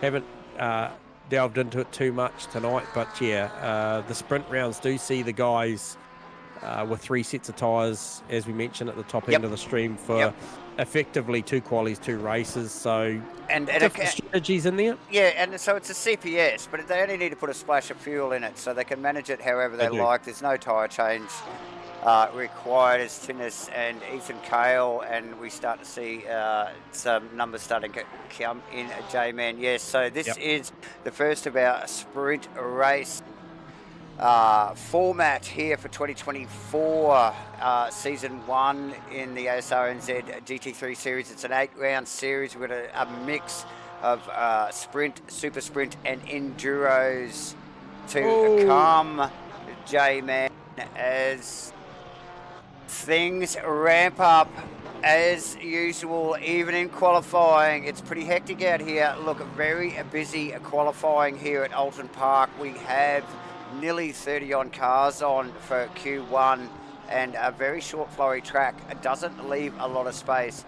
So I just saw Ethan Cale, our race 1 winner. He has posted the provisional fastest lap time on a 33.0, but I just saw him get it really, really wrong down through Island Bend and made the gap. But he only just made the gap. But yeah, as you mentioned, it's pretty hectic. The saving gap down there at the hairpin. Yes, we we see it time and time again here at Oulton Park. Thank God they put that gap in that. I think most of the boys must think the same thing. J-Man, look, viewers, thanks for hanging around for race 2. And thanks for everybody joining us live on the stream again tonight. Please like and subscribe. Click your notifications. Get busy in the chat box. Fire that thing up, guys. We love a little bit of interaction in the chat box. As we see the boys here rolling around. It's only, look, under 5 minutes to go. They're over halfway through this 10-minute qualifying session. J-Man, Q2 ready for another 40-minute race here anytime soon. Yeah, the 585 OES GDR of Shane Fodderdo goes to the top by the smallest of margins provisionally. Over Ethan Cale, yep. Over Ethan Cale. I'm just trying to have a look down. Curley opting for the pit start, the rear of the grid start again this one. So giving these guys a fighting chance. Yeah, nice work again from Curley. Look, man, he ran up through the field to just inside the top 10 there in the first race, J-Man, and then struggled to get much further. A little bit of bad luck in his pit stop. But, yeah, amazing stuff from Curley once again. J-Man, as we see Sam Carson just pop their car into 5th position provisionally. I see that. We've also got Brad Robinson up on his time, only halfway through his lap. A little bit of slow traffic probably in front of him here. J-Man, again, these guys just looking for a little bit of space on track. Difficult qualifying here at Oulton. Yeah, Ethan Cale looking to remedy that lap that Shane took from him there. He's actually just in front of Shane on track as we speak. Yes, I see that. Yes. Shane potentially cycling up for another lap here, and just Ethan's on one here. It's going to drop into about a 32.8. Yep. I believe somewhere around there.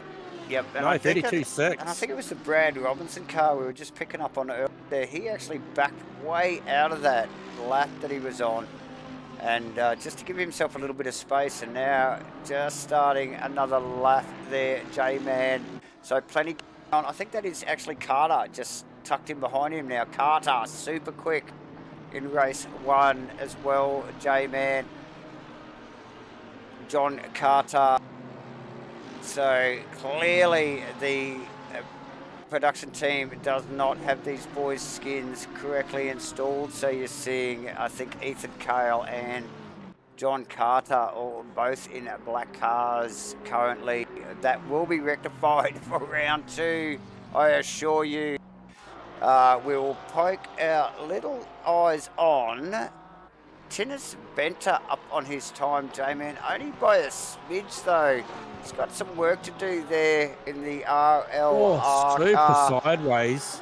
So leaving some black straps around there. He's had enough. Gotten out of that. He's just going to cycle up for another one, I think, there. I think he's just, looking for a good exit out of the final turn and go again, because he has got a minute 30 odd to get across the line. Yeah, for sure. And as is per Asrnz rules, you know, like if you want to go in and make a change, you've physically got to drive the car back to the pit lane. There's no exit here. Let's do this stuff properly, guys. And so these guys, just trying to back off, cycle this stuff up again and go again. Aaron Enright, mate, he is struggling in qualifying. He's got at least another lap up his sleeve, maybe 2. Melling up the P11 with a good lap, a 34.0. Very nice from Melling in the match fit. Brad Robinson again, J-Man just flashing on our deltas here. Damien Jones also just flickering on the delta on my screen as well. 1 to Watt. But Brad Robinson in the big long-nosed Merc here. Glorious sounding car. Yeah, top 3 have given this away. Ethan Cale, Shane Fodero, Jordan Moss have potentially done enough on a 32.6, 33.0 and a 33.1. Respectfully, that is your top 3 qualifying times. Mitchie Campbell's still out there. Not showing on my Delta, green on my Delta though, J-Man, and they are running out of time rapidly. Yeah, I don't think. I saw him up a 10th at the moment. He's up a 10th again, but look, he needs a good couple to switch sides with Jordan Moss, but he needs a little bit more to knock Shane off that front row. He's going to have to break a 33. He's going to have to go 32.9 to make it. But Shane and Jordan are very close in times there, J-Man. So, you know, with the right lap, anything's possible. Brad Robinson with 3 odd tenths up. That might pop him in front of Tinnis Vented there, J-Man. Oh, just in behind. Yeah, in front of Crossy. So splits the Rainlight Racing boys there. Crossy's still on a lap, although he's just lost it down at the chicane, so he's going to bolt that one. Vaughan Martin just bettering his time, giving him a couple of positions, popping that Ferrari into 18th position, J-Man. Yeah, this is a top 10 finishing car in race 1, so P18, he's got a lot of work to do in race 2. As we wrap, that is a wrap. I'm thinking there, J-Man, qualifying 2 here for round 1 at Oulton Park in the 2024 Asrnz GT3 Series 1. The boys land on the grid. We've got a little short wait time, J-Man. How's that weather looking? Pretty much same old again. Yep, same, mate. We've got good conditions out there at the moment. We've got a couple less cars on the grid. I believe we've lost Zach and one other, so I'm not sure. So I think it finishes out. You can see the black Aston Martin off the back of the grid there. That is Chris Curley starting off the back for this one, and then we work our way forward. But yeah, well done. Race 1 winner Ethan Cale takes that whole lap.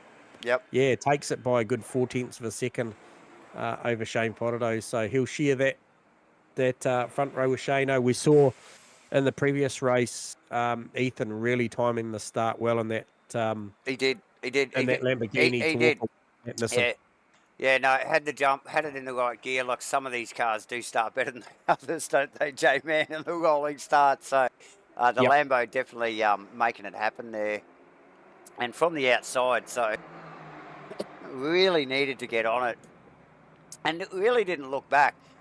You know, like Cooley had beating him you know, had poled in the first qualifying, but he Yep. knew he was going to be coming. So really had to knuckle down and you know keep the focus forward and pretty well just did that, didn't he, mate? And pushed forward when, like you said, there's just so many ups and downs throughout the race behind him. So yes, the could have beens, I think was one of your words. It's a race of the could have been. So what could have been?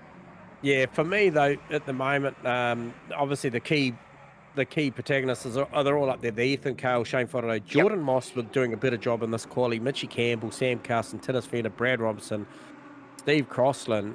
No disrespect to Rusty, because I know he can race really, really well. But that top 8 is exactly where I expect them to be right now. I mean, that could be in any order. Yeah. And then obviously, you know, you mentioned the speed of John Carter. He's there in P11, but Rusty Shackelford, Stu Aerosmith, that P9, P10, couple of 777 cars. Obviously, 777 super well represented here. P3, P7, P8, P9, P10. Yep. And then I think we go down to around about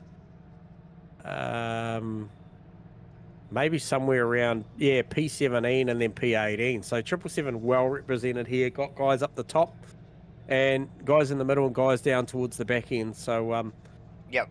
Yeah, looking forward to seeing what that, for me, the Ling Ling Porsche, Ling Ling Porsche off the start, seeing if he can really muscle up on Shane Foddo down the inside of turn 1. Yeah. Yes, look, interesting race actually, J-Man. Look, because you know, quite often we see, not here, but you know, like elsewhere, is the mid-pack battles, J-Man. You know, like really, and we just didn't see that here. It was like the back end of the top end of the field. You know, it was like, you know, so from 10th forward, that's where the fight was here. To you know, like in race 1. Yeah, it really was. Yeah, I think for the most part, they had the little sub battles. I think Steve Bowling, Brad Robinson, and co there at times were going at it. But quite often they were in the top 10, J-Man, at the time. Yeah, well, you know, so you know, like out of a field of 26, you know, like the battle was sort of towards the pointy end of the field, which is unusual. You know, like it is. So, it is. Yeah. I mean, obviously, but refreshing and good to see as well. Yeah, as you mentioned, even Steve with that late pit stop saw himself well inside the top 6, 5, potentially even late in the piece there with that later stop. So that saw him get out of that. You know, I guess he took himself out of that back end of the top 10 battle there late in the piece. But you're right, it isn't normal for us to be fully focused up there because we see a lot of close racing in that, like you say, 10th to 20th. Yeah, so good, nice stuff. Seeing the fast guys with the elbows out don't usually have to work too hard for their money, J-Man, but I tell you, they were working for it in race 1. I don't expect anything less here for race 2. We, like you said, we might have dropped a driver or 2, maybe 2. But solid field here with 26 for race 2 in round 1 here at Oulton Park for Asrnz's 2024 GT3 Series 1. J-Man, as these guys cycle up for the second 40-minute race. Compulsory pit stop. Just a splash of fuel, no tyres. These guys still getting their heads around. Some of these guys race at so many different communities, J-Man, and there's all different race formats and stuff. So some of these guys take a little bit aback, just going, oh God, I didn't know I didn't have to change this, or I didn't have to do that. So they're still thinking, they're still getting used to it. So, and we're going to change it up all season, J-Man, as we see them come down to the final corner, getting some nice tidy formation there. Front row, Ethan Cale, Shane Fotterdo, Jordan Moss, Mitch Campbell, Sam Carson, Tinnis Venter, Brad Robinson, Steve Crossland. So that's a bit of a change up from the RLL boys. Rusty Shackleton, Stu. Aaron Smith in 10th. We're going to go green any moment here. Ethan Cale on Fotterdo. Ethan Cale again gets just the slightest of jumps on the Datsun there. And round the outside for Mitch Campball. Yep.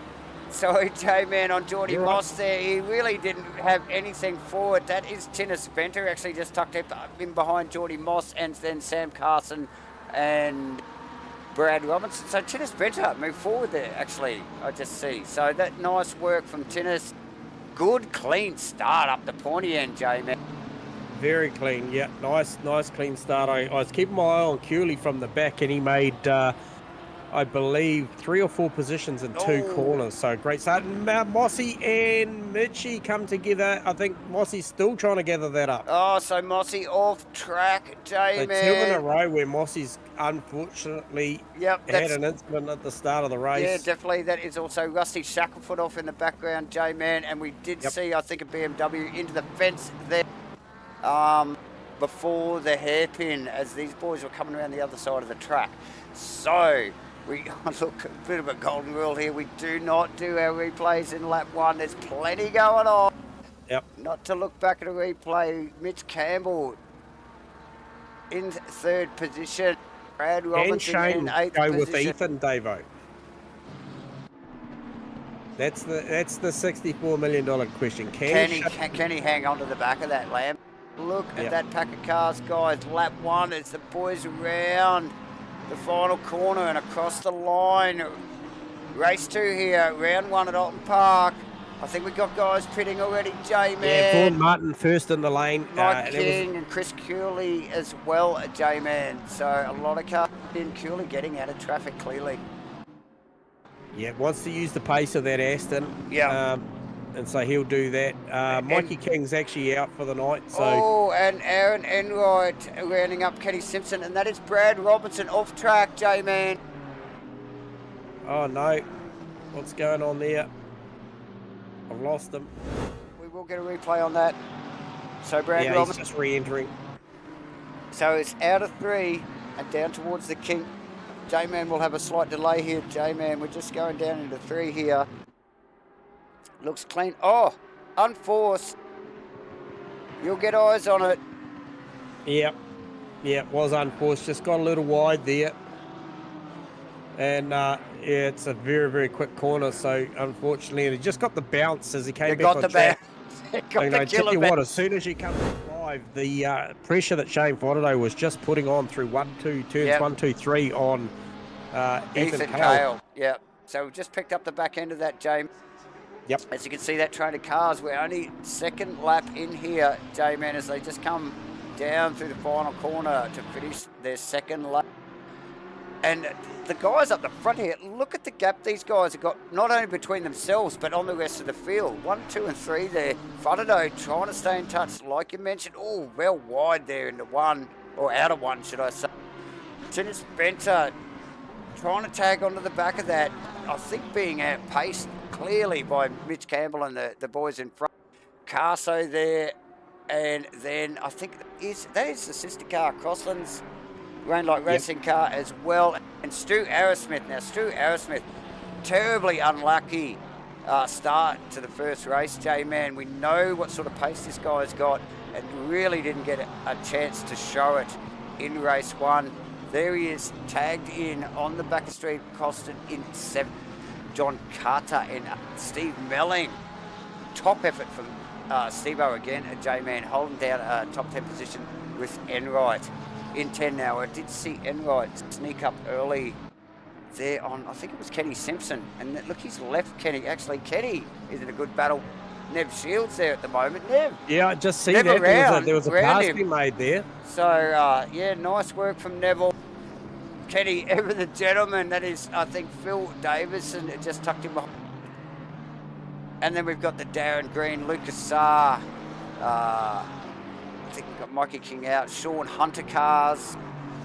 Phil Turner in 17th, tucked in behind Rusty Shackleton. Oh, no, Shackleton passed, should I say. Phil Turner, Bear Grylls in 9th, Damien Jones in 20th, Scott Webber's in 20th, Lachlan Andrews in 22nd, who has Jordan Moss to think about. As Geordie, I think one of the early pit stoppers, J-Man, I think you mentioned. J-Man. Yeah, mate. Yeah, absolutely. He was. Vaughan Martin was the first, and obviously Mossy with that early incident decided to get out of it, as did Chris Curley. And I think there was maybe one or two others else in there as well. So they got it there. But sorry, mate, I was really, really distracted with what I'm seeing here. And what I was watching was, I was watching the trio here of Tinnis Venter, Sam Carson, and Steve Crossan, and I was just watching mesmerised. Yeah, and then just up the road, Mitchie Campbell is actually tagged on the back of Shane Fotterdo, and Ethan Cale's just broken the toe there. And yeah, it didn't look like Fotterdo really did have the pace to stay with Ethan, did it? Like right from the get-go, as much. Maybe lap two, he sort of put some pressure on him, but I just think the change of direction down at the chicane for the GDR from where I'm looking from is probably not as good on the nose. I just watched the gains Mitchie made down through that chicane, so we know it's got a lot of horsepower, but the change of direction's a bit of an issue there. Yeah. And just look at the distance Mitchie made up in the final turn there. Yeah, and look, it's not an overly nasty chicane. You know, like there's a lot worse in the calendar, isn't there? Yep. But all the same, you know, without the right car, so much time to Mitchie sizing him up here. So, definitely an effort. Oh, stop. Either way. Oh, who is that? 227. I remember that number. Is that Jarks? Jarks with a top stop go. On the board there, yeah, it is, mate. She's up on the board. Stop go. Oh, there it is. 10 seconds. There and the bonnet is well up on that thing. I don't know if I've ever seen the bonnet up that far on a GDR. So, Damien Jones with that big whoopsie there. That is awful. My God. Steve Melling amongst some elite company there between John Carter and Aaron Enright. So the match fit car inside the 10 again. So very impressive run tonight from Steve. Yeah, definitely, J-Man. Dropped back a position to John Carter there, J-Man, but still holding down a top 10. Like we were just mentioning there, Shane Fotterdo not able to run with Ethan. Ethan with his head down again here in race 2, J-Man. But now he's got plenty to think about other than Ethan Cale. He's got Mitch Campbell and Tinnis Venter on their way to have a party on the back of that Nismo. So he will be focused without a doubt. Who's going to pit first here?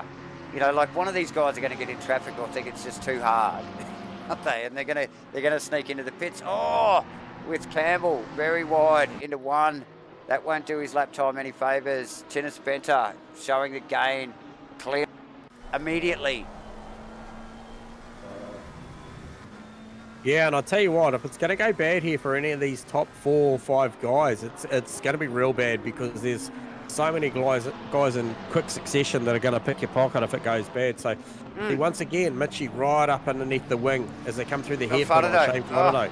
That's impressive. The brakes in the mid-corner entry for that McLaren over the GDR are very, very good. But then you watch how the GDR will stretch its legs as they come up over the hill. Yeah, look at the pull up out of there. Yep. So plenty of horsepower there. And Mitchie got plenty to think about here, J-Man. Meat in the sandwich, and because Tinnis is speedy and he'll show his intent pretty quickly, but you know, like Mitchie really wanting, and obviously can see the McLarens, you know, advantage in some parts of the track. It's really going to try and dispatch Fotterdo. I mean, he's got some work on his hands there. He's in a really tough position. The concentration will be immense for Mitch Campbell. Again, down the back end of the circuit here, J-Man. Out of the final corner. So what's happened there? Steve Melling's got back through on John Carter. Okay, so Carter's had it slip up. Yep. That's unfortunate. So Steve Melling holding down P8 at the moment, so you're doing a good job there. But as you mentioned, that battle, I feel like I'm scrolling up and down the field, and that battle is where it's at the moment for the top 4. The straight line speed of the Datsun is incredible. It's Campbell is he's all over him out of 3, and the thing just drives away. You know, like, it's impressive to watch. Yeah, look how close he is at the apex of the hairpin, and then just the sheer grunt of that. Listen. And Ethan Cale's still out there doing a great job. Fastest lap of the race, 33.3. Last lap round, 33.4. So he's on the gas. Mitchie Campbell, 33.6. So yeah. Carson on tennis now. Yeah, applying the blowtorch. So that's just crept up on Carso there. Tennis there, should I say. You know, focused on the back of Mitch Campbell's car. All of a sudden he's got Carso. But now Carso in a funny position as well, because he's sandwiched between the 2 Rainlight Racing boys. So yeah, he's got plenty to think about. So Chris Cooley coming through after that early pit stop, wanted all that fresh air. He is already up to P16 and has the fastest lap of the race on a 32.0. Yeah, he's fast approaching Phil Turner out of the OES stable, but still got some good air gaps in between him and the next guy, which is Darren Green. So, you know, if he can get there, make the pass, he's still going to keep those lap times going. So Campbell on Friday. Yeah, this is closer. Oh, and this is the corner, but he can't get out of it. No. And even if he does, the horsepower of that, listen, if he gets side by side him, he's got nothing for it, eh? No. And they got a lap marker of, I believe that would be it's Sean Hunter's Grove. Yeah, it's the Grove car. Yes. Porsche, yeah. So Hunter will have this all over the back of it any second. And we'll just get out of the back of Hunter's car, actually, and just watch the closing speed of these guys on that Porsche, J-Man. Vastly different. Shane will be nervous here because he's got to get his timing right here. He's just got to, once he gets there, he's got to send it. He's got to go full committal. Yeah, and as respectful as Mitchie is, you know, it's opportunist. Still got to take the opportunity, don't you? When it arises. Very loose out wide there, as we see out of the back. And is that Campbell? That's Carso in. So Campbell again looking for some fresh air. I just wonder whether he's trying to break the draft of tennis there. Oh, and wide out of 1 as well. It's all happening. So what have I seen there? Where is tennis? Tennis is still tucked in behind. Oh. Right, tennis. Tennis must have gone in. Where is tennis? Okay, so tennis made us stop. There you we go. Didn't see that, but he actually made us stop. Good move from tennis. So that's Crossy. That's Crossy tucked in behind him there. Okay. Yeah, so there we missed. So they just swapped positions there.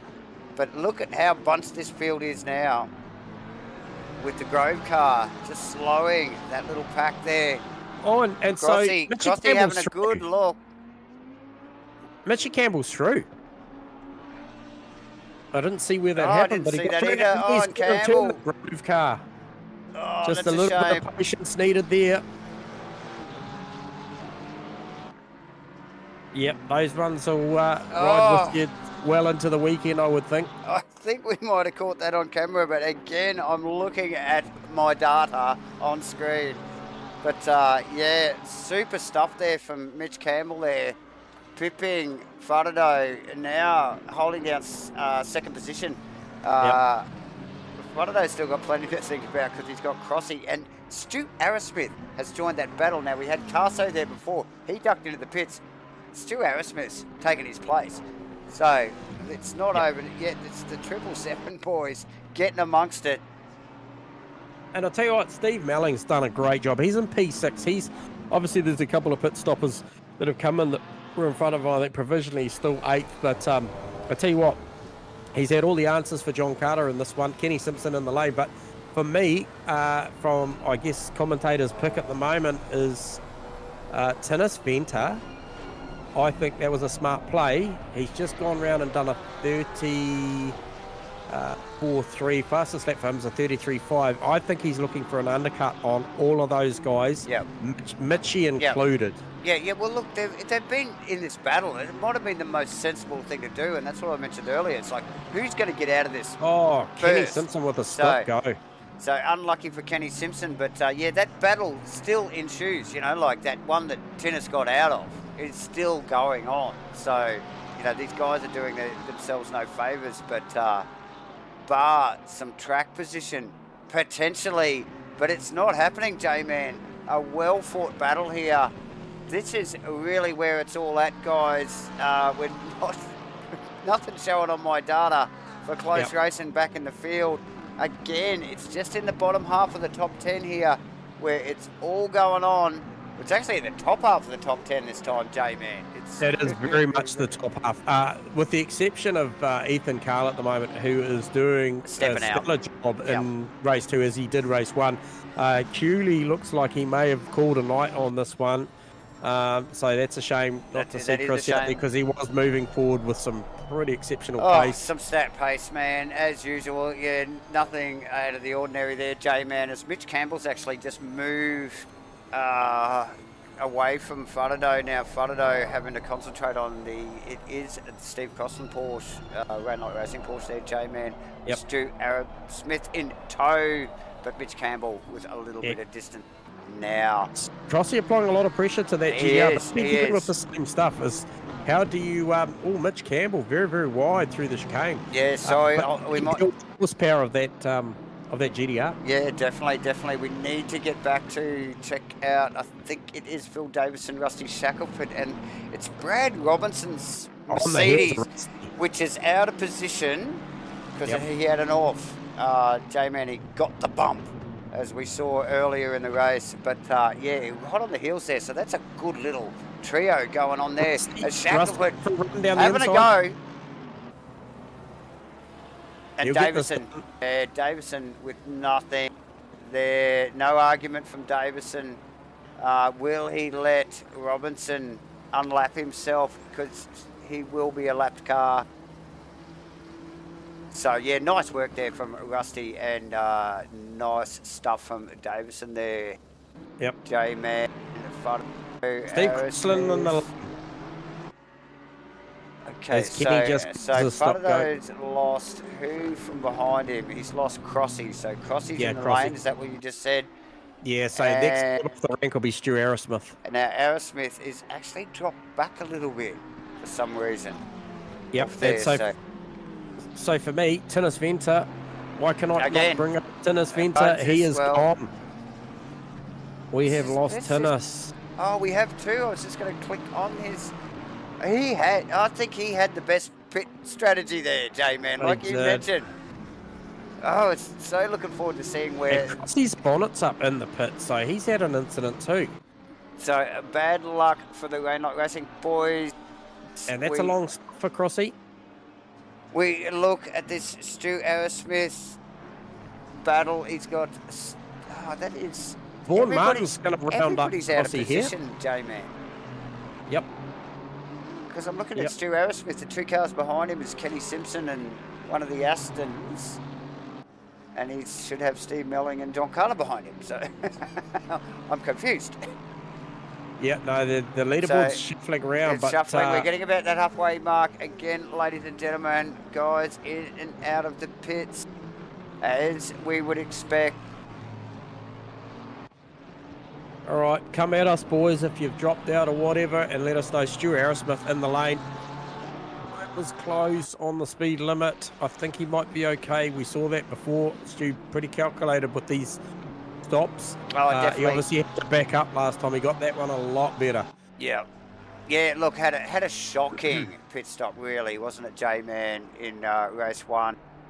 But how's the match fit car? How is the FHM match fit car currently running P5? How good is that? My old mate Steve-O's out there absolutely smashing it out tonight, doing a great job. Races out of the Pro-Am stable, and he's amongst some company. Now, who was that I just see? Was that Sam Carson rounding up Stu Arrowsmith on the pit exit? So that was a battle on pit road that ended up on track. And okay, let's get that. Carson got the better of that. Let's get a quick replay on that, J-Man. As we just watch Arrowsmith roll out, we might actually see if we can just get a helicam replay on this. Do we have that? We do actually have that. Look at that. Here we go.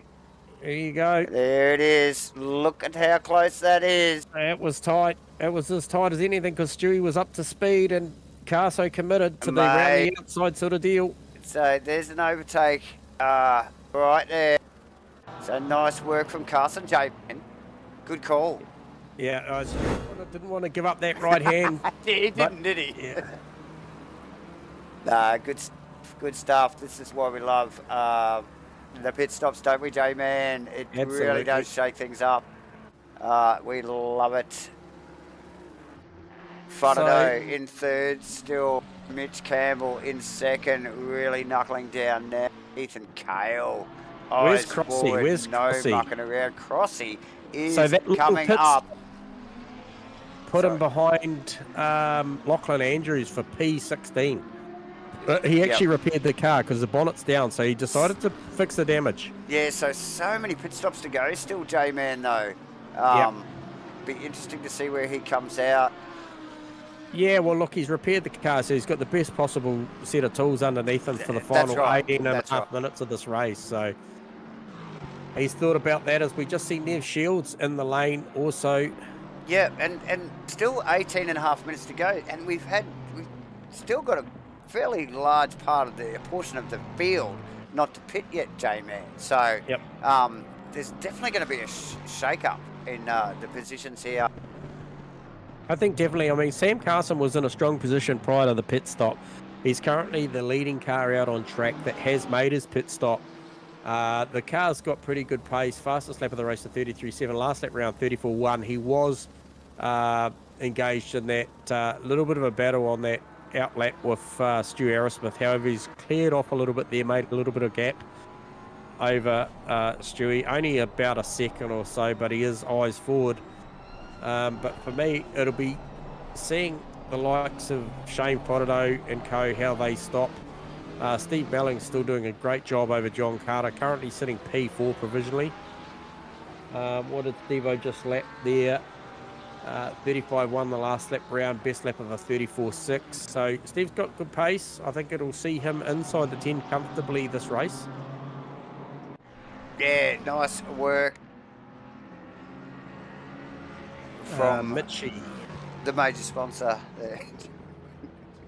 Yeah, absolutely. Yeah, nice work. Nice work from Stu Arrowsmith as well, just chasing down the back of Carson's McLaren there as well, J-Man. So that little fight's not over yet. We've got over 17 minutes to go.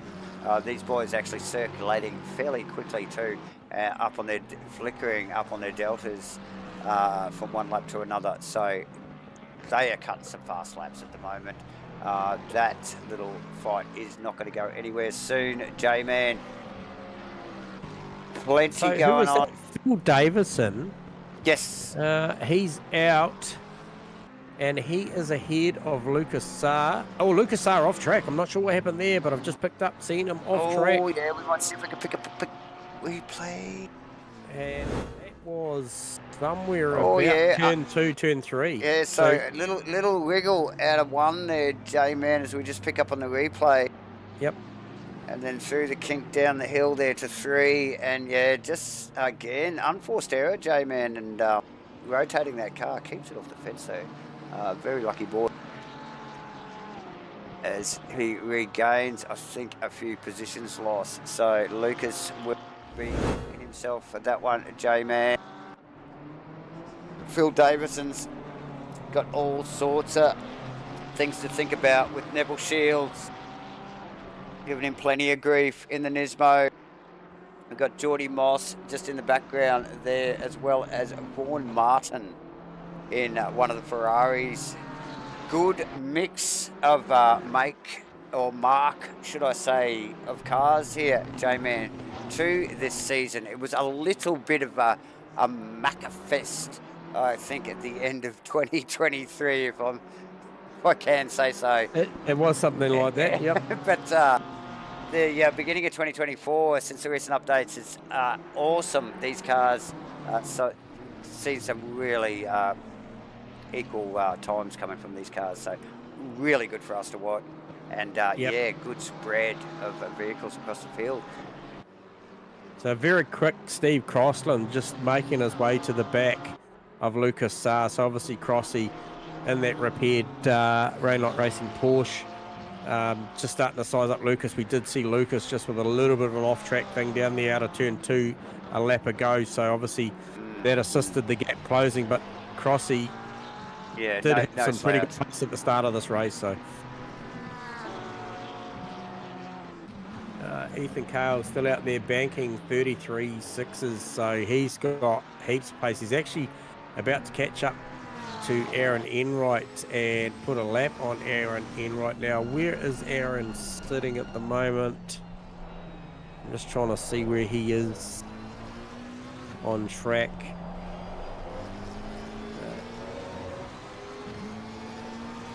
Okay, so he's P18, so he just, Aaron steps aside, lets Ethan go.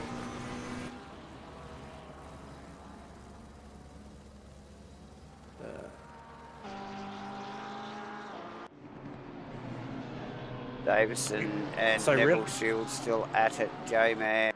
There's plenty So going on, actually. We've got... yeah, the tides have turned, though. It's not up the front now. There's a big gear gap. So it's, believe it's 10th, 11th, 12th is the battle to be watching. Oh, big wiggle for Neville Shields there. It's going to give a big invitation to Jordan Moss. Jordy Moss in there behind, J-Man. Who's next up there after Jordan? That's Vaughan Martin. That's Vaughan Martin in the Ferrari, J-Man. Yep. These guys have been circulating for the last few laps fairly tightly. Jordan Moss now showing the nose, really showing some intent on Neville Shields in the Nismo. He's in the nose on the inside. Vaughan's looking racy too off the back of this. He closed that gap. He'll want to go with, I would suspect, if Jordan gets past that Nissan there, J-Man, Vaughan will want a part of that. He won't want to knock the team principal off the track though. No. The process, no, definitely not. Still plenty going on. Stephen Melling brings the match fit car into pit lane. Wasn't the best looking stop. It kind of kicked him to the side. Something a bit weird there, but he does get going again. I'll be interested to see if, he's actually made the stop. So excellent. Where's this going to bring him out? He'll be looking to see where Carso is. Carso and Stewie are through. I'm just going to go Helicam on Steve-O and see if anybody's we got Helicam on him. Steve-O, J-Man, and he is out into clean air by the looks of it, over the back spoiler and the SJS logo. No threat from behind, so nice work from Stephen. He's popped out. Where is that? He's popped out 8th, and prior to that stop, he had John Carter is that it? And Rusty Shackelford behind him. So. Okay. Wow. So as long as he does a good job here, that's not a bad he'll be effort, J-Man. Lachlan Andrews in the lane. Who else is in the lane? Greenie and Scotty Rivers. I've got to go back to this Lucas Steve Crossland thing, J-Man, because it's just not going away. yeah, it's heating up. Lucas with some pace in that McLaren tonight. He showed it in race 1 and really not happy to give up unless Crossland can get some serious overlap on this car. Not happy to give it up at all. He's got a good run out of the chicane. Can he get close enough down here? He's ranging up. Oh, it's Lucas. Is that Lucas? Yeah. No. He still holds it out. So just that little bit of punch. He gets an odd bump there through the middle. It was odd, wasn't it? It put him off just that little bump in the nose before he got to the second apex, and that was it. Lost the momentum and the turn in. First time in the last probably 8 to 10 minutes I've seen Mitchie bring that gap down below 5 seconds. Can he hold it on the Delta? I'll just have a look. 4.9 again, yeah. So he's just brought that down. So comparative laps between Ethan Cale last time round and Mitchy Campbell was a 34.7 for Ethan Cale and a 33.5 for Mitchy. So Wow. fair bit of pace difference there, but the gap, There like is, I mentioned, there is just under 5 seconds. So I'm real interested. So Phil Turner in the lane at the moment. I'm real interested to see. Oh, is that Lachlan Andrews around? One of the white McLarens. Darren Green. Greeny. In the Lambo out of 3. There you go. No, Darren's in Aston. So we've just seen Crossy and Lucas Saar just slip past a turned car there. Okay. Out of 3. Who that was. And we're very close, and these guys continue their battle, literally unfazed from it. So just the focus from these guys is next level, Look isn't it, at Jamie? exit. You've got Phil Turner, Kenny Simpson's for a move down the outside, inside. Oh, he's got it wrong. He's going to go grass. Is he going to clean anyone up? Misses everybody, takes the sign out. And it's still going. Oh, just comes so close to Fotado there. I tell you, that was pretty tight. I could see what Kenny was trying to do. Let's get a replay on that, J-Man. Yep. He's coming all unstuck there for Simpson. He just come round 1. Car coming, exiting the pits here too. So just to throw an extra little mix in there, like you said, just gets it wide. Yeah, He lost his focus. I think it was that car coming out of the pits there, J-Man. Yeah, bowled wide down there, and he was lucky to get away with that and keep it going the right way. Yeah, it looks like he might have just sort of given it the boys a little bit extra room, and it really did suffer for it. So, Bear Grylls just gives the way to Shane Fotado there, but I'll tell you what, he's going to be vulnerable now to Phil Davidson, I think. Is it? Hang on, no, Phil Turner. Might be Phil Turner. Okay, so there's a fair bit of difference between there. Yeah. Oh, no, that was for position. Sorry, that was for position. So for Turner and Bear Grylls. So yeah. Turner now in front of Grylls, down into the final corner there. That is Fotado, one of the leaders there. So a couple of the leading cars coming up here. Rusty Shackelford will need to do a pit stop. Wouldn't be surprised if we see the yes, there it is. Here it goes, and I'm interested for this one because this is the battle. Yep. That Steve Melling was in. It was a battle between Steve Melling, John Carter, and Rusty Shackelford. Yep. John Carter's out of the lane. Now, where is Steve Melling? So, because Melling's pitted as well, hasn't he? So, Carter got Melling. He must have got him in the speed of the pit stop. I thought Stephen's car looked a little bit funny, the way that it went back to the jacks. Oh, you did mention that. It just did jump a little bit sideways, so he didn't have quite a line, so... Who are we looking for there? Rusty Shackelford, J-Man, as we just watched Lucas Saar, very wide, tucked in behind Melling. So Melling now holding 7th with Rusty Shackelford in 8th, Jordan Moss in 9th, Phil Davison in 10th. The big battle here at the moment is we've got a bit of Vaughan Martin, Aaron Enright going on here, J-Man. The Ferrari v McLaren. Yeah, and look, top 10 for Vaughan in race 1. Aaron Enright, great pace as well. So, yep. And here's this mid-pack battle we said we were missing in race 1. It's right here. It's Vaughan Martin, Aaron Enright, Steve Cross, and Lucas Saar. So, they've delivered, J-Man. I think that is that Carso's car just sitting in front of this Vaughan Martin battle, actually, J-Man, in clean air. Oh, Vaughan Martin. No, it's not Carso. Vaughan Martin. Oh, Aaron Enright, round Martin. Yeah, he got that done down to the chicane there. No, it's not Carso, because Carso's well up the road, and he's actually that's got... Mitch Campbell's car then. Yep.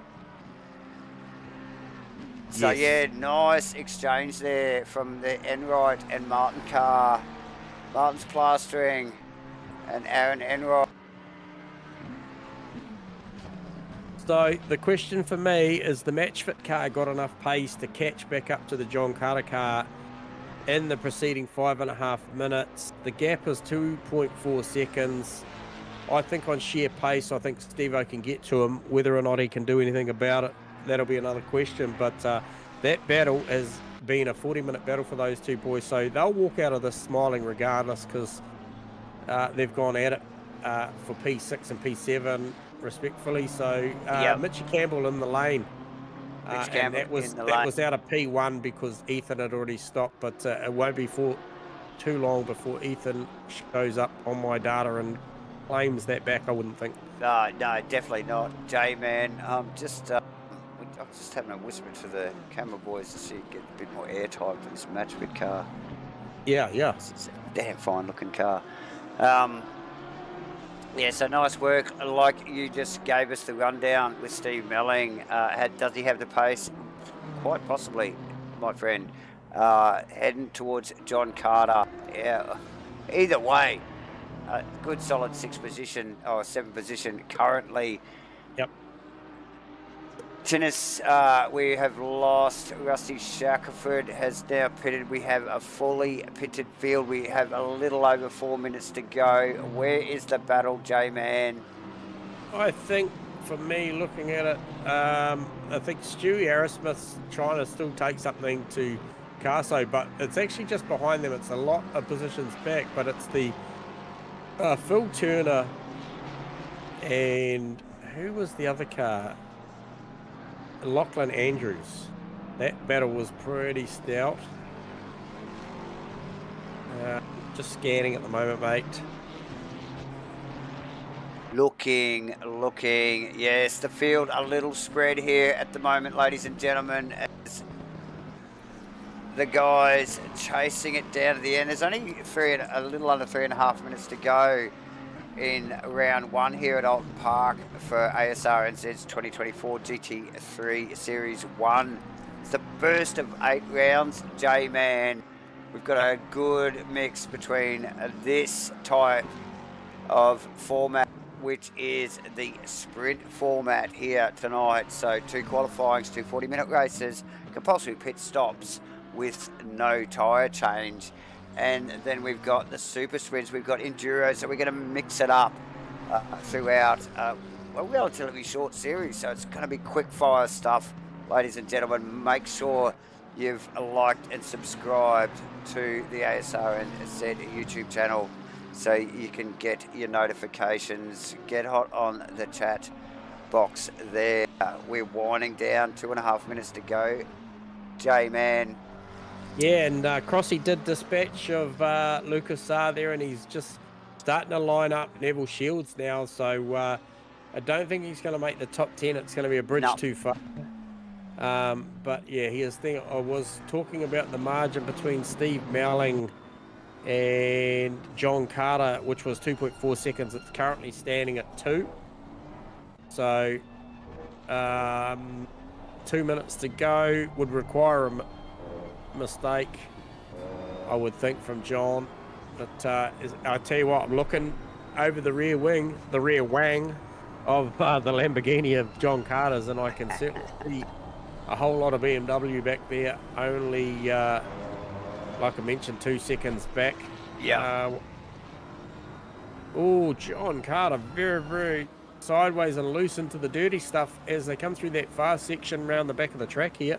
Yeah, look, mate, it is ramping up a little bit further down through the pack here. Okay, what have we got going on here? That's Andrews and Phil Turner, Bear Grylls. Phil Turner, Bear Grylls, Kenny Simpson, and I think, is that Brad Robinson tagged onto the back of that? I'm not sure. No, that's Kenny Simpson on the back of that. Simpson. So, yes, so that is a good little ding dong going position on there. Too. That is there only one car out of those 4 there out of position, J-Man? I think it might be the lead car, is it? No, they're all legit, mate.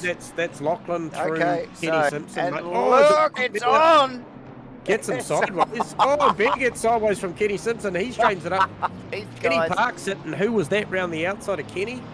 None other than John Carter. Is that John Carter's car? I think it was John Carter. Yeah, and the boys. So and Steve Melling. Oh look, and Bear Grylls now off track. Probably just let these fast guys through. So Melling probably just thinking, oh geez, that might have just given me a 10th or so there, J-Man. There's only 25 seconds to go in this race. The leader is on the final lap. These guys are running it out of time quickly. But it's, as usual, J-Man, right down to the freaking wire. These guys just go at it. Very much so, yeah. And I mean, those margins out the front were pretty static.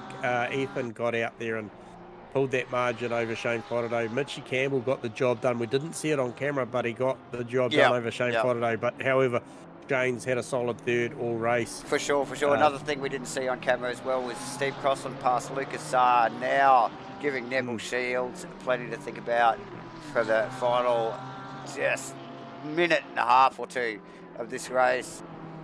Still going on with Lachlan Andrews and Phil Turner. There is all sorts of stuff going on here. Look at Phil Turner.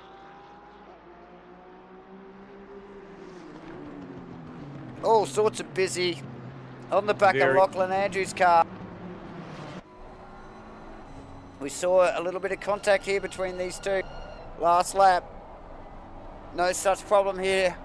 J-Man out of the back of Neville Shields' car, looking at Crossy. And Ethan Cale rounds the final corner. He's just tucked up and behind the Martins blastering car there for first position. So back-to-backs this thing, 1-1. Nice work from Ethan. 100% for Ethan Cale tonight. We will thank Ethan there, or should I say, celebrate his win there. Mitchie Campbell. As we got plenty going on, Mitchie Campbell. Shane Fodado comes across in third.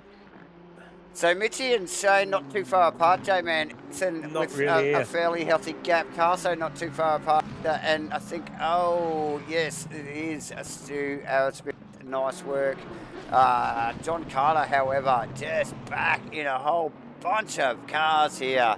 Steve Melling in amongst that battle that we were just focusing on. Yeah. So that was the Lachlan Andrews, Phil Turner, Bear Grylls thing going on there. So plenty happening. Steve Melling in second.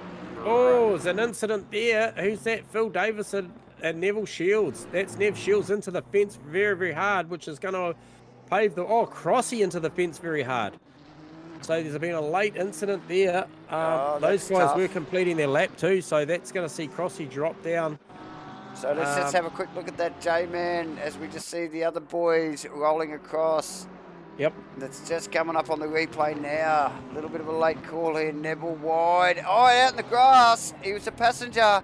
I was. There's not much you could do about that. Crossy clearly just taking that little gap that was left open from the wide, the Nissan being wide, and yeah, just coming across. Oh, that was unfortunate, J-Man. Bad luck at the end of the race there. And Crossy had battled hard for those positions. He had. Yeah, it definitely. So Lucas and then Neville next up. So yeah, tough stuff. So yeah, Neville, where were we up to? John Carter, Steve Melling, Rusty Shackelford, Phil Davison in 8th, Lucas in 9th. Nice work from Lucas to hold off Crossland there. And Neville Shields in 10th. J-Man, I think that's what I had. So it was. So I shall. Yeah, we'll start with these things. So Shane Fodado, first cab off the rank, 3 here tonight. So she'll grab Slambo up here. You got us on comm, Shane? Hey boys, how are you? Mate, pretty good, mate. Well done, P3. Had it all to do at the start. See if you could go and run with Ethan, but give us a descriptive of how that played out for you, mate. The whole night was a disaster, mate. wow. I wasn't going to mention the drive-through and then the stop-go, and I was going to leave it alone. But now that we're here, we've arrived now at that point. You mentioned it. What's with those 1%ers, Shane? Come on, mate. You're not characteristic for that sort of stuff. What's going Rookie mistakes, bro. I sort of wasn't thinking properly at the start because I was thinking, because the first race, because Cooley wasn't in front of me, so I was trying to get up close to Ethan, and I was like, just too far out of my pit box, the start box. Yep. Drive through, that was all right. Got back to P2, and then I put it in second gear, and it dropped me in the pits. And so tell us, so that was legit. You drove that thing back to P2, made you stop, and had you not failed that exit, that second gear issue, you would have been come out P2. Is that correct? I was about 5 seconds ahead of third. Wow. Wow, that's an Yeah. impressive drive to come back and do that. Yeah, But nice then- work.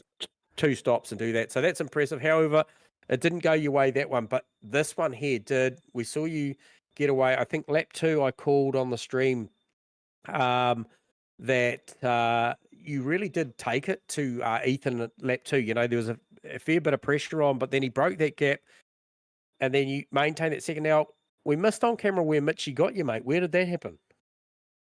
It was coming into the hairpin. It was actually the car was getting blue flags for pretty much a lap, and I almost lost it because That was the Grove car, the Grove Porsche, was it? yeah, and Yep. I almost lost it, and then Mitchie went up around the outside, and he was quicker than me anyway. I was just trying to wait. Not in a straight line, he wasn't, bud. I can tell you that much. I don't think there's much in a straight line that can touch that GDR at the moment. We were commenting on it, weren't we, Davo? Yeah, I had an It's issue with impressive in a straight line. Nothing came well, near it. I don't know what had happened, but because of the issues on race 1, I lost a set of tires. So I basically did tonight on just 2 sets. For some reason, set 1 and set 2 were identical, where like they had both done a whole race. So I basically lost a set of tires tonight. Well, maybe the stewards, you pulled out the naughty stick and said, "Mate, you're gonna have to do it with 2, Shano." So that's why I was quite slow in that race. I was just trying to hold everyone back.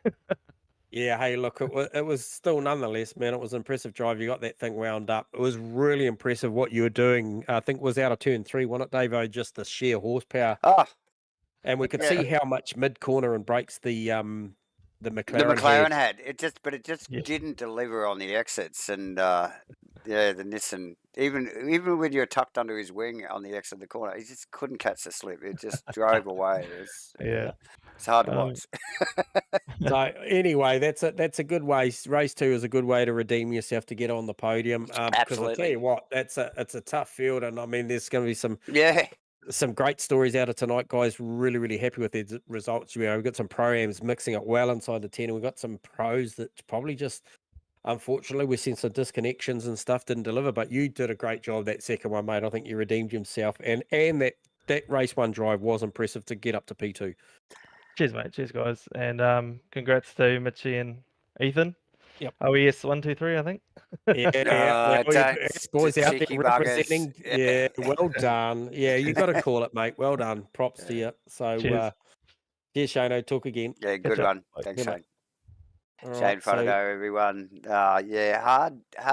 Tough night for him, but delivered in the end. But it just shows you that just that determination. You can push through it. So you can.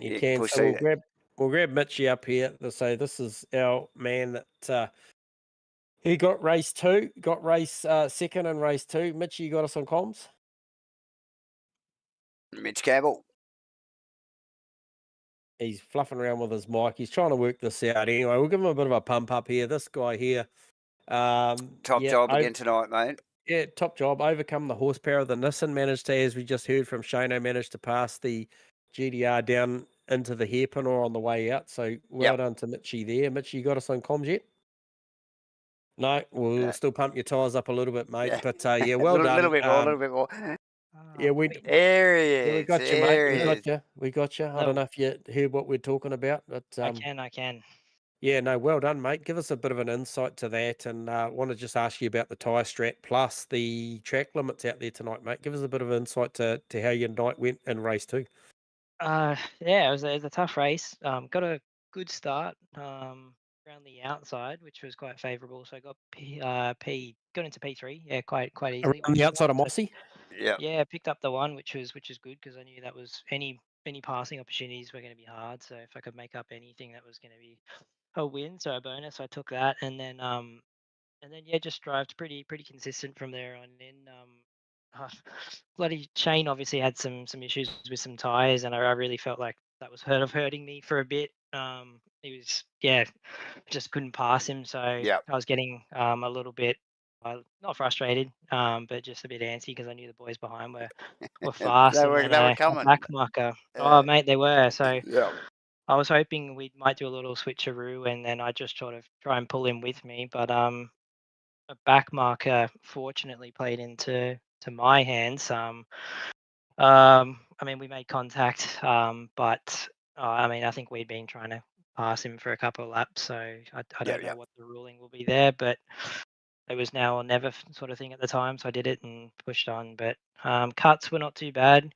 Kept it pretty clean. I think I had the 2 and I had 3 race 1. Tires for me, it was just a set apiece for each of the races and a set for the for quali for each of the quali. So Yep. really wasn't feeling confident at all coming into this one. So what you're saying? wasn't. So what you're saying is you used one set for both qualies and Yep. then a new set in each race. Is that what you call them? Yep. So We one heard that. set We heard that a quali, little bit tonight. I think Yep. we heard that. and then a fresh set for each of the Yep. races. Yep. Toyed with the idea of pitting for tires during the race, but then I realized a lot of I don't think anyone from what I could sort of gather was doing that. The pit stops were quite quick, so Yep. I quickly got rid of that strategy, and it was just a quick top up of fuel, and Of course. Yep. off we went. But no, pretty happy. Yeah, unfortunate luck in race 1 got cleaned up coming out of the pits, but Car looked awful. it, It's mate, a it mess. was driving like a dog. Oh Yeah, man, you should have it seen it was from the proper beat up. outside. Yeah. I was It was making well. that thing as wide as I possibly could. Yeah. Um, Hey, look, good opening account there for your race round 1 anyway, mate. Yeah. Like we mentioned to Shano, you know, it was a really strange night on the broadcast. We tend to see some pretty hot battles in the mid-pack mid-pack. race. Yep. Race 1 delivered it up the front. And then race 2 delivered up the front for a little bit, and then it went towards maybe the mid-pack Yeah. battle Right. late in the piece, because you guys, the sort of that 1, 2, 3 really did spread out. I was monitoring the gap between you and Ethan, and I saw you pull it down below 5 seconds, but I think she was all sort of done then, and It was, he just he had enough track position. But real impressive drive, especially on Shane, the way that GDR had so much horsepower, but you managed to make that entry apex work for you, Mitchie. I think excellent. it was around the outside.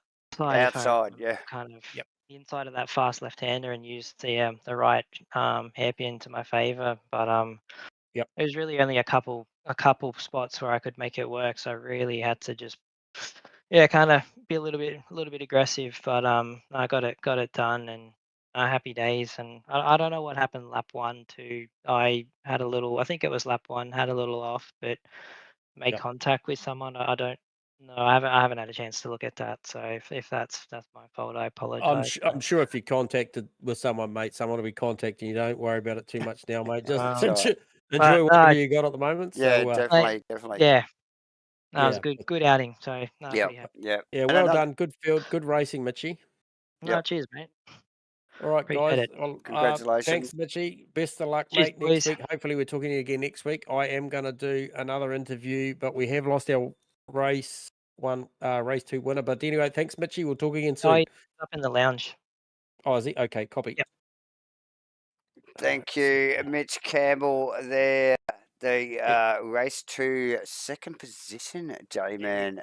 Yeah, Good and effort. we have got the race 1 winner here. I didn't see him hanging out in the lounge. He's probably spraying champers everywhere. I don't know if I'd be doing that yet, but Mate, I reckon. Look, it wasn't quite 30-odd seconds like it was in race 1, but however, out there, meet and drink again, mate. You probably showered up, ready and done, mate. The car's on the transporter, mate. What a super effort tonight. Like race 2, backed it up. Pressure from Shane Fodeno at the start of that one, Ethan, but you weathered the storm and then just checked out. Yeah, I think I decided to put a bit more fuel in it this time, because I knew that I wasn't changing tires and stuff, and it probably slowed me down a bit. Saw Chris rejoined as well, and he pit quite early, so I also did push quite a lot, as the bloke's just a weapon in that car around Oulton Park. So had to bridge somewhat of a gap, and I think just burnt myself out a little bit too early, so I just had to cruise at home. Yeah, still mega times though, mate. Like I was watching the lap times and they were still well up there, like I was watching you late in the piece, and obviously you're getting down on the tyre bank towards the back end. I know you did mention that you had new sets for each race, and these sprints at 40, probably not testing the tyre to its durability, but however, plenty of things going on, and plenty of traffic with guys opting for different strats. So, you did have to work through a bit of stuff. And I think, consistently seeing those low 33s was pretty impressive stuff. And, mate, you got to take these when they're on offer, Ethan. I know you're fast, but you're probably well aware that, on any given track with maybe whatever the BOP is at the moment, I'm not sure that, you can go another week and you might have some pretty fierce competition. So you got to bank them while you got them, mate. And you certainly did that tonight. Yeah, exactly right. Yeah, doing mid to high 33s probably wasn't as focused as I was the previous race, and yeah, wrist was getting a bit sore. I've been doing a fair bit of racing this week, so Oulton Park in the Lambo, after driving for about 2.5 hours tonight, does not tickle the body. Yeah, I mean, as we all know, shit can happen at any time. Yep. So yeah, just got to capitalize on other people's mistakes, or just max speed. And next week for Indy, I'll be able to put a little bit more practice in as well with one of my teammates too. So hopefully it'll be a bit of fun. Yeah, nice. So we will make sure that skin's locked and loaded in there for next week. But we were informed by Shane that yes, that was an OES 1, 2, 3 for race 2. So props on the team for that. That's a well organised, well-oiled team. So no, it'll certainly do. Doesn't fill me with confidence though when Mitchie's asking me how much fuel we need a minute to go on the grid. But I'm happy to give him the information. That's for sure. Why does that not surprise me? I don't know. I'm sitting there, and luckily I had the calculator out while I was doing it. And, yeah, lucky I was reading the messages. Hey. Yeah. Look, I think look, probably the only challenges you got tonight were really, honestly, out of your two teammates. So that's got to give you confidence going into into next week. Because I know in these team environments, you guys probably go out there and practice together. So there'll be a little bit of an internal battle going on as this thing presses on. It's only a short championship. Obviously, some cool mixed up formats with super sprints and stuff coming up. And yeah, well done on tonight though, Ethan. That's certainly an impressive drive right from the go. Pole, race win. Obviously, with Cooley stepping aside, I think you've. He can take it while you can.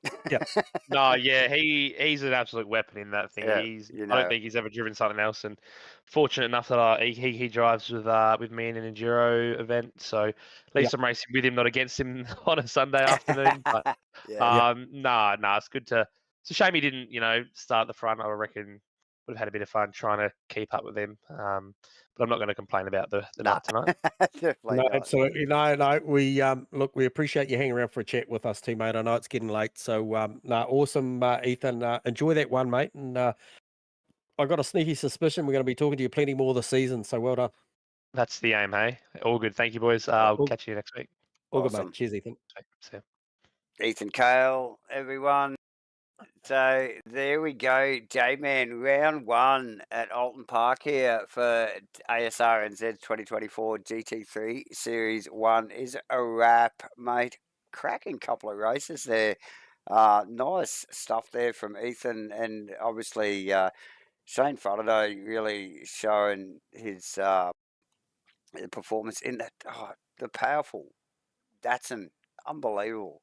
Just the grunt that thing's got. So, and really putting it to good use. Mate, had a ball.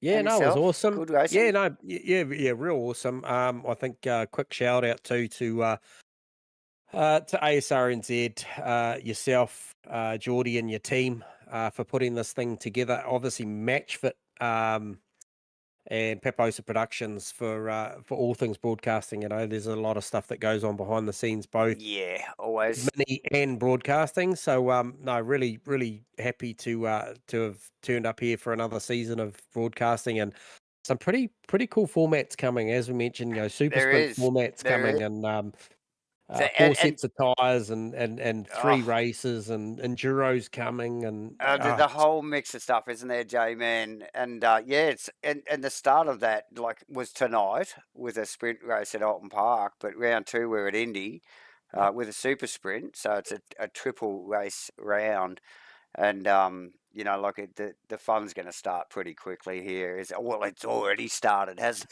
it? Yeah. So, Yeah, top effort from the boys tonight. Some tenacious fight backs there, I think, from a couple of guys there. J-Man, like you said a couple of times, what could have beens, and a couple of guys just really fighting back, in adverse conditions and really showing their measure. So some really top racing. And looking forward to next week, my friend. Yeah. So Massive shout out before we go to Steve-O, who is steering the match fit car out there, and Pro-Am mixing it up with the pros tonight. So shout out Steve-O, got you, mate. shout out Steve-O and shout out Farmer Awesome. for keeping the skin pack all sorted. Although 100%. I clearly dropped the ball on that one. So, but we won't talk about that.